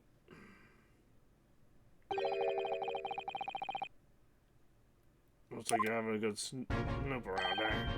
Inspector Gridson, back so soon? After I threw the little Japanese fellow in the clink, I went and reported this to the investigation division. In 5 minutes' time, this place will be cordoned off by the yard.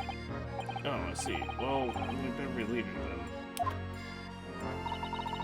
Commissioner Natsume must be feeling very low, being back in a cell again so soon. What the? I'm sure we should probably go in.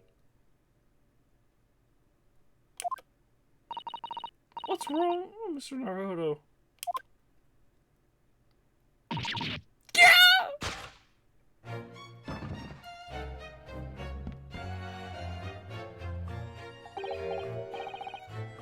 Out, brief candle, unless with a walking shadow of poor player.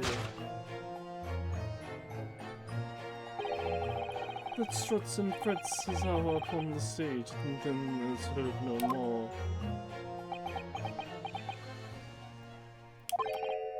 Now, how soundeth the next part?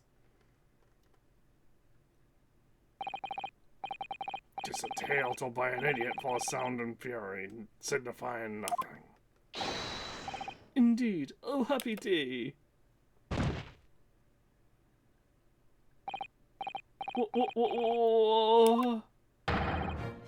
Walking Dead!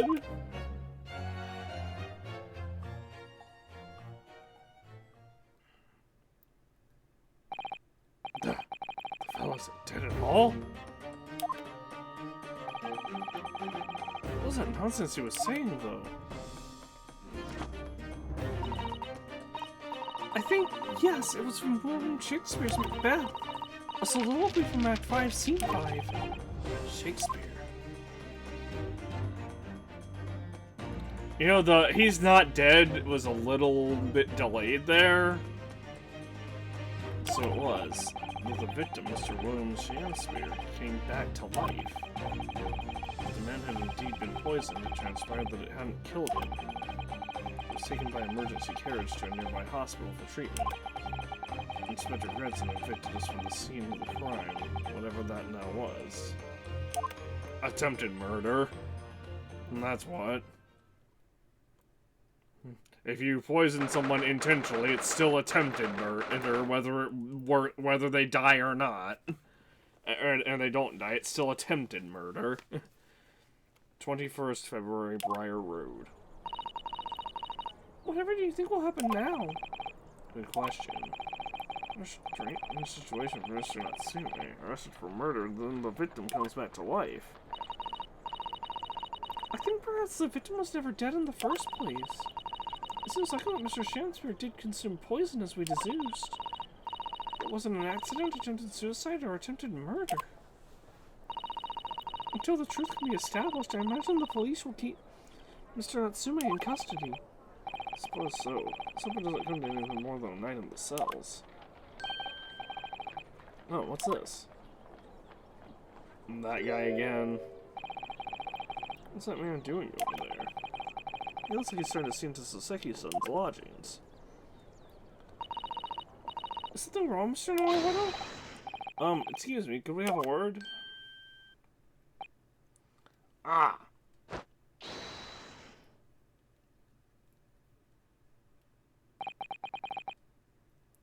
He just ran off. I feel sure that I've seen that man somewhere before. Where was it? I do too, but I don't remember. He was the guy arguing with Shamspear outside of the lodgings in the first game.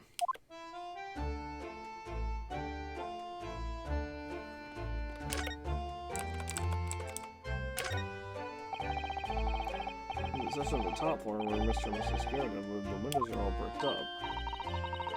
Yes, I suppose an old window tax that was charged on the number of windows of a property had.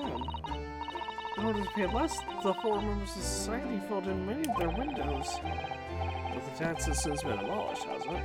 So the windows could all be opened up again, surely. Unfortunately, it would appear that the residents of this district can't afford to pay down the work done. Yes, that is a sad state of affairs. Especially for people like poor Mr. Natsume, who have to live all cooped up in a windowless room. I suppose it's pricey people living in a very cheap accommodation. It all seems rather pointless when you put it like that. I was trying to examine the soap, actually.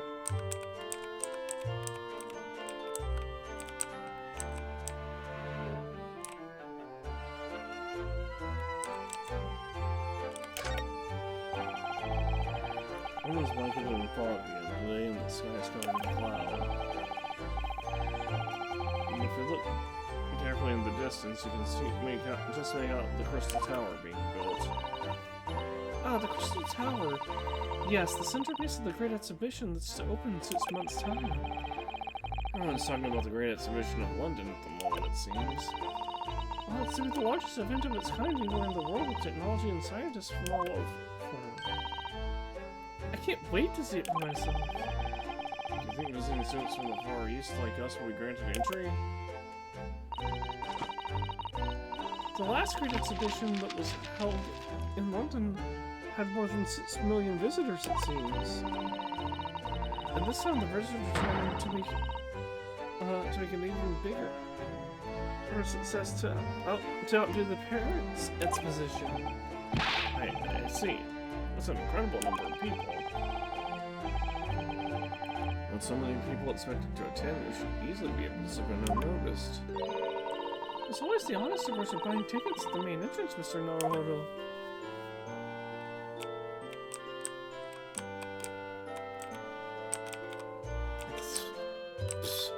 Buy tickets? We places legally? No, we don't do that here. We only trespass, I guess. What's somebody put the snowman on some sort of pedestal, you think? That's not a pedestal, Mr. Naruhodo. That's part of the snowman's body. Really? It already has a perfectly good body. It's true that British snowmen are usually made of 2 balls of snow. Perhaps this is a foreigner. No, now we're looking at him as if he's strange, poor man, and now how he feels. If anything, it's Japanese and British ball snowmen that are the strange ones, isn't it? After all, real people do have 3 sections: head, torso, and legs. I think that perhaps you think about things too much.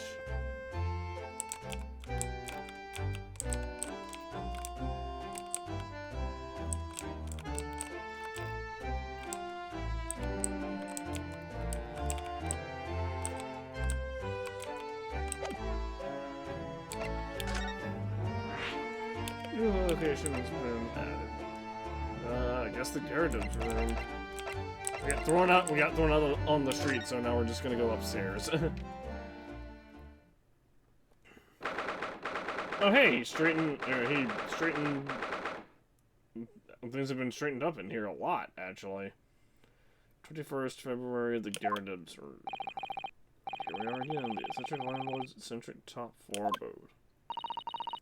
We're here because Mr. Gyarados, the one who discovered the incident this morning. Don't forget.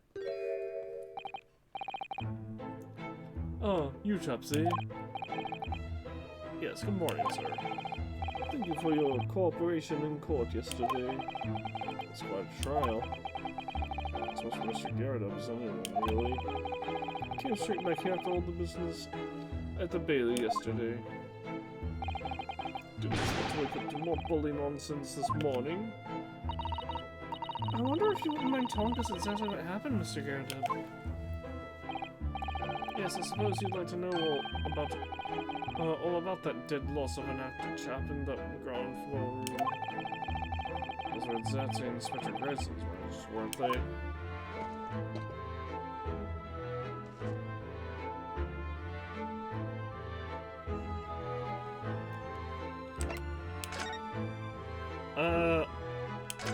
The incident? Must have been a real shock to you this morning. I hear that you discovered what had happened. Oh, well, that help us out. The chap rises at 5 o'clock sharp every morning without fail. At 5:30 this morning, he still hadn't lit the gas. So I went down and knocked on his door, but no bully answer. That's when you broke into his room by kicking the door? Well, I called on that rum-looking Japanese chap to do the grunt work, of course. So a little premature to kick the door down. The man could have just overslept by a half an hour. It's very true, Mr. Naruto. If 30 minutes oversleeping warranted such behavior, I'd have to kick your door down every morning.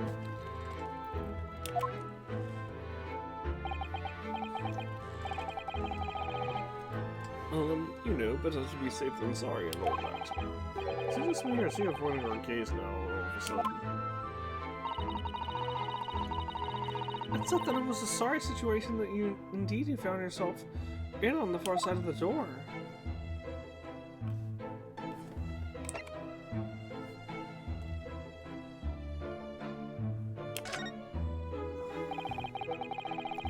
That's the same as Mr. Shamspeare, I believe. Is that right? Yes, William Shamspeare. Took the ground floor room 3 months ago now. And how would you describe him? In a word, destitute. Destitute? Well, let's face it, the only redeeming feature of that room was the cheap rent. I wanted to live in a place like that, so the broker has a bully screw loose. It's so hard to choose which category Saseki-san would fit into. Mr. Naruhodo, that's a little rude. He was doing research as well. Research? Into what? Shakespeare, of course. Shakespeare. Read a few plays of the old bard myself, you know. Romeo and Hamlet, and all that. Romeo and Juliet, you mean?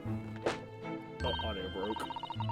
Yes, William Shakespeare is England's most highly regarded classical playwright and author.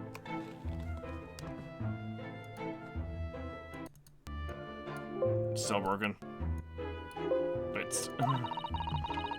He's known as Sao in Japanese, as you know, and many of his works have already been translated.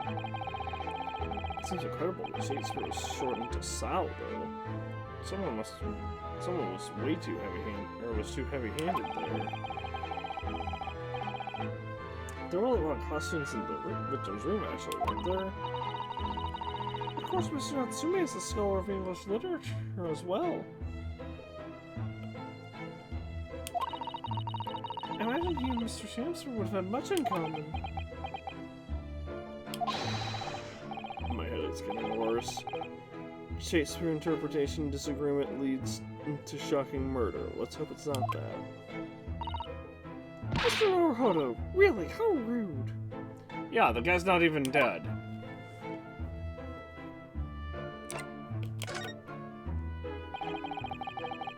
As for Mr. Natsume's trial yesterday, you came straight back here, I believe. Didn't you? Did you notice anything strange between then and this morning? Well, no. It must have been about 6 hours in the evening by the time I got home. Snow was coming down rather hard, coming down rather heavily as I remember, and it was completely dark already. The failed Dr. Chap was out of at the time. Mr. Garrett had noticed there was no light from his room or something, I suppose. We couldn't summon the energy for anything much, so I just set it up the fire up here. It was after 8 before Shamsbury got back. And the chap was up until past 1 in the morning on heavy moo. I suppose he met his end sometime after that. I was asleep by then, so I'm rather in the dark there. Well, thank you, that was very illuminating. Yeah, he hasn't been told. Is everything alright, Mr. Sato? Well, I was just thinking it's a little strange, that's all. Mr. Garrett, you were up here in your room all evening, if I've understood correctly? Not a big fan of stairs, not with this blasted leg. Then, how is it that you seem to know the precise movements of your tenants meant on the ground flooring? Ah! That's a very good point. I can't imagine you could hear noises from the ground floor all the way up here. Does some man like to spy on his tenants? Is that it? I say, I know what you're thinking. It's a bully outrage. I'm ex-military, don't you know? I don't go around spying on my tenants. Why would I? And how did you know, Mr. Carter? It's the gas woman. The gas tells me everything. The gas? Yeah, it's a meter.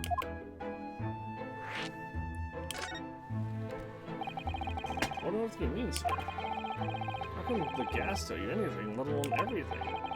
Well, as you're probably aware, the gas is supplied into the building by pipes. Yes, I more or less worked that out.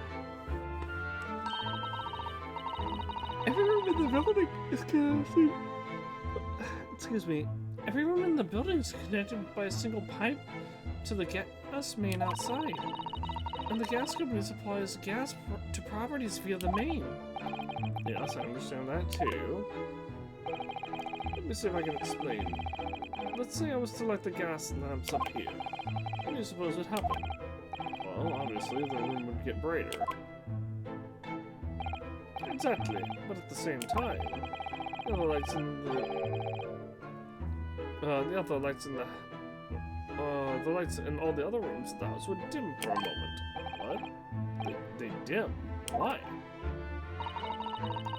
Perhaps it's because when you light gas lamps, it briefly uses more gas than usual. And that reduces the amount of gas in the pipe for the other lamps that are connected to it? That might explain why the other lamps dim momentarily, mightn't it? Yes, of course, because everything's connected to a single supply pipe. Is that supposed to happen though? It sounds rather undesirable. Jolly good point. The fact is, the gas pipes, the company's pipes in these pots are pretty hopeless, long worn out. I barely got any gas in them to start with. Opposite so true, of course, it singles the lamps up here and they glow brighter in the rest of the house. Ah, right, I see. So by watching the flickering of the lamps in one room, you can determine what's happening elsewhere. You've got it. Oh, Oh, of course. Because when people come back home in the evening before they go to sleep at night, what they're guaranteed to do is either light or put out their lamps and fires. Clever. In point of fact, the room on the ground floor and the one above it use slightly different amounts of gas. By watching the lights in here closer, I can work out almost exactly what's going on in the whole house. Gosh! It's fascinating, Mr. Gyarados.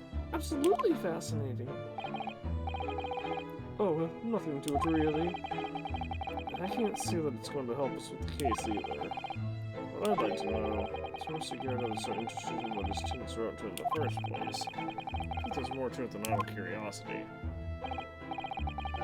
We've done as much investigating here as we can, I think. Perhaps we ought to go to the person and see if we can Sume again. Good idea! Well, I want to examine this first.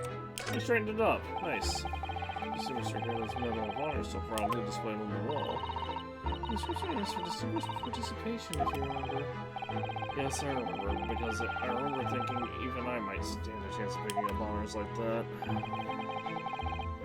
don't know if you look at me now, but I had my devil-may-care days, you know. Devil-may-care. What did you get up to?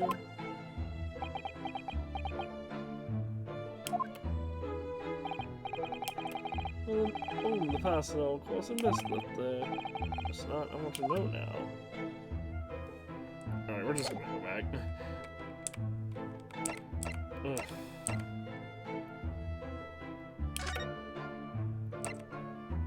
I want to get to the next checkpoint, but I'm gonna be honest, it's only been 2 hours and I'm not doing too hot. 21st February, local cell, prison 9. Look, Mr. Naruhodo. Mr. Natsume, have the police finished questioning you now? Welcome, student Mr. Naruhodo, Esquire! Oh, yes? What is he? Tell me! Is he a ghost? Is he here to haunt me? Yes. Talking about Mr. Sholmes? He actually calls himself a great detective, Mr. Natsume, not a ghost. But his diabolic deductions, they're not of this world. They've left me. Ah, cursed! I'm cursed, I tell you. Well, that sort of hurts. Credit where credit is due, Mr. Naruhodo. You were heavily involved in the deduction, too. Yes, moving on, we have some wonderful news. Oh! The victim that we all thought was dead has come back to life again! Now, in the absolutely worst case, you can only be tried for attempted murder. That's great, isn't it, Mr. Natsume? It's terrible! Oh. Oh! I'm stuck in the cell suffering for some silly wrong end of the stick! You didn't do it, did you? You did it, didn't you? Confess! You're a killer. Why the mustache? Constant questions! I'm sorry to hear that. Oh, that selfish shyster! Made up! Keep in mind, are you dead or alive? If you were going to come back to life, why bother dying? Wiggly wishy-washy William! Well, it seems that likely that Mr. Shakespeare was never actually dead in the first place.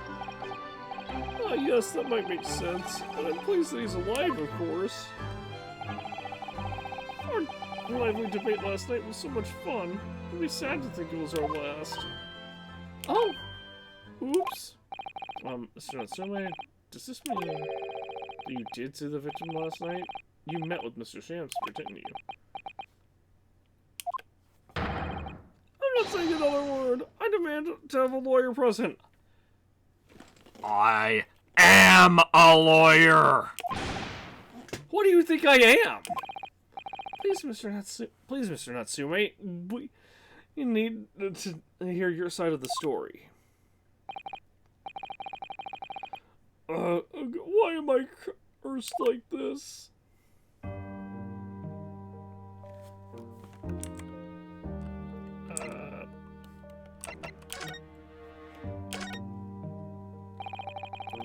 you tell us exactly what happened last night then, Mr. Natsume? There's nothing to tell, but Mr. Naruto Esquire, I'm eternally grateful to you for helping me with that accursed case yesterday. Case that saw him from his screen hospitalized after she ended up with a knife in her back.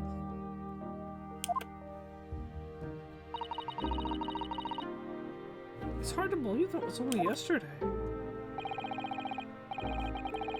After the initial trial was over, I trudged my weary way back to my lowly lodgings. That evening at past 9, it must have been, I visited Mr. Shakespeare. So you did go to the victim's room then? As we feared. I didn't do anything wrong! I'd never been to his room before. It was the first time. Then what made you decide to go? I bumped into him when I arrived back at the house. We kept chatting and developed into a discussion. But he had to go out, so I bade him farewell. Ties in with what Mr. Garrett had said. The vigil went out and came back after 8. We met again later that evening at around 9, or just after, when I took him some nice tea I'd brewed as a gift. So it was you who brought the tea that had clearly been drunk at the scene then?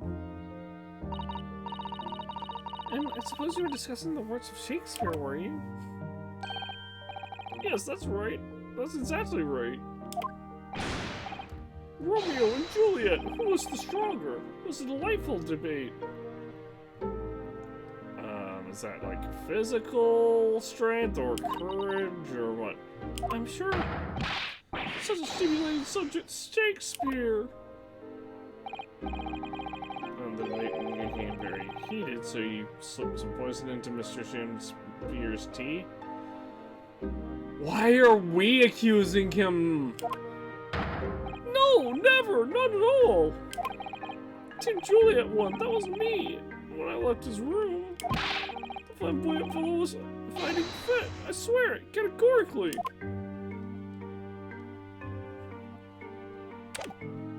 Oops, I somehow hit Z instead of X there? Huh. Weird. Mr. Natsume, you often said the same thing about yourself, I've noticed. That you have a cursed distance. I'm sure I mentioned this to you before, but I've been here in Great Britain for a year now, and in that time I've learned that it's no place for me. It can be very trying to live in a foreign land and adapt to the ways of another culture. There are foreigners everywhere I look, and they all stare at me, they all laugh. Yeah, we've been over this. Also, you're the foreigner. At this point, here's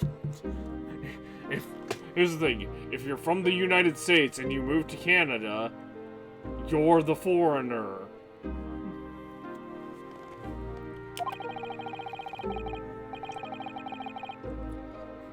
That's the impression I get when whenever I go out. It makes me scared to leave my room.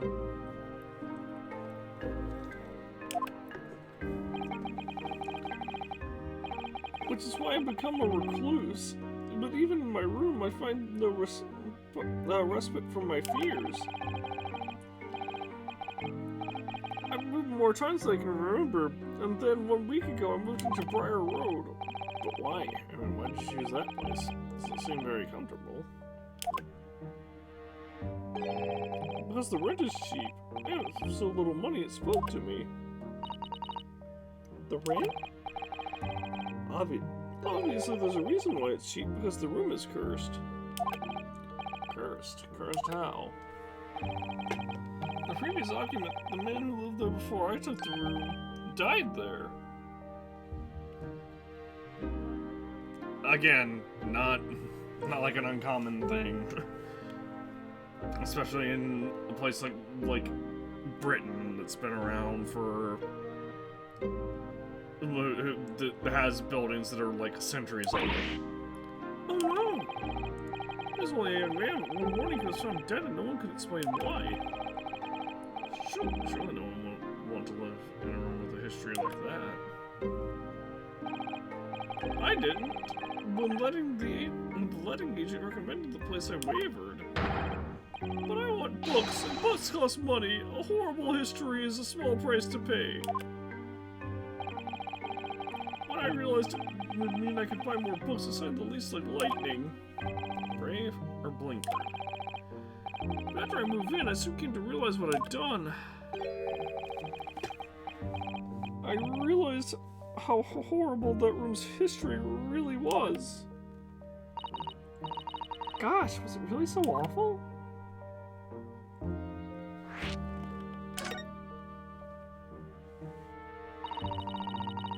How did the room's horrible history affect you, Mr. Natsume? What happened?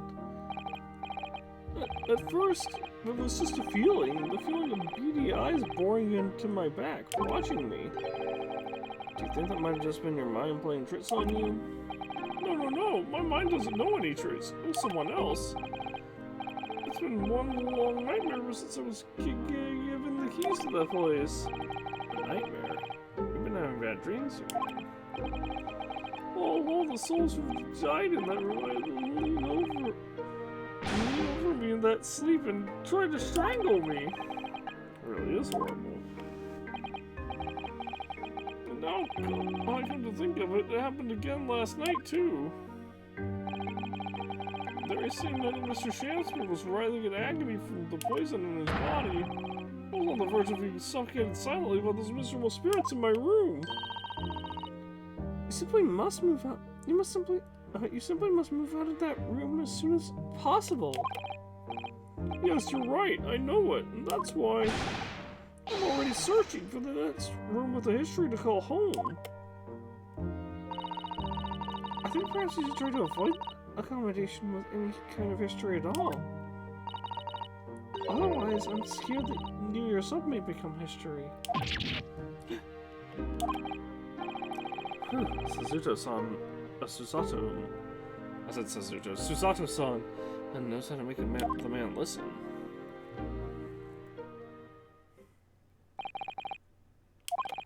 Of course, Mr. Lord of the Manor is worried about the curse on my room as well. You mean Mr. Garrett? Yes, he knows that if people keep dying there, he'll never be able to rent the place out again. Well, that's true. I for one wouldn't go near the place.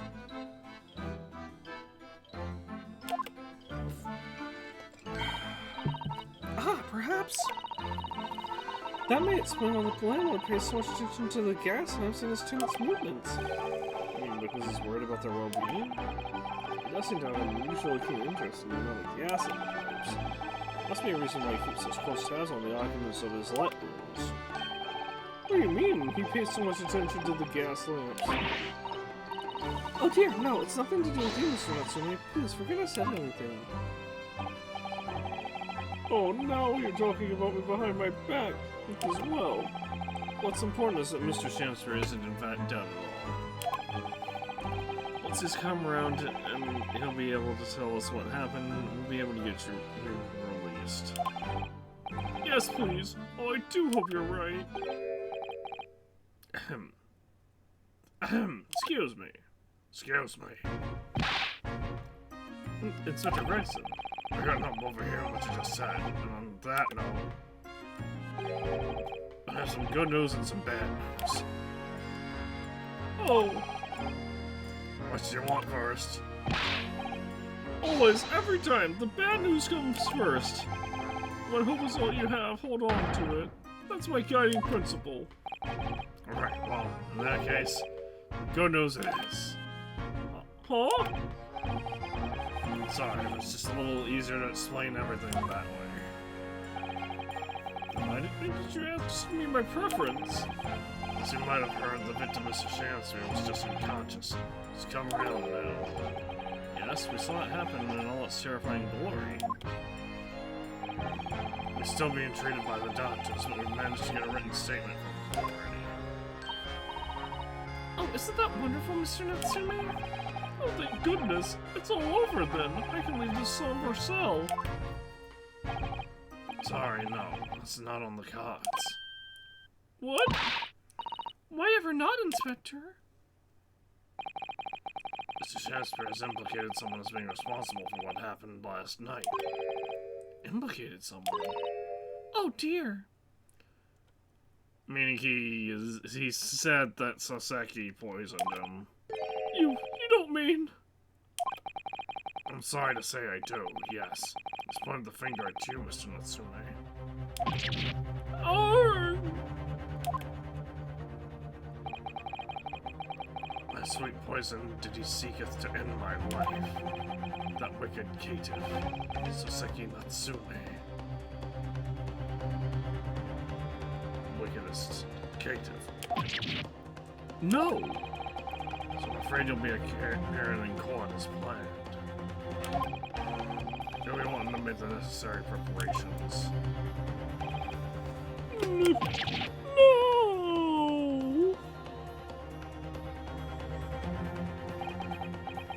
I guarantee the one that poisoned him was actually the Popeye-looking dude that he was having an argument with.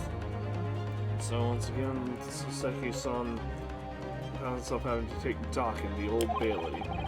Whether his room was haunted or whether he was just terribly unlucky, I knew I had no other choice. The following day, I would represent him in court and do my utmost to break the curse that blighted him. To be continued? To be continued? Yes, okay. That's where we're gonna end things tonight. I'm not doing too well. I'm kind of feeling sick. My headache's a lot worse, and I am sweating like I could not even describe. So that's all for tonight. Good night. I will see you all tomorrow. I'll go ahead and save though. Well, maybe tomorrow. It depends on how I feel. Later.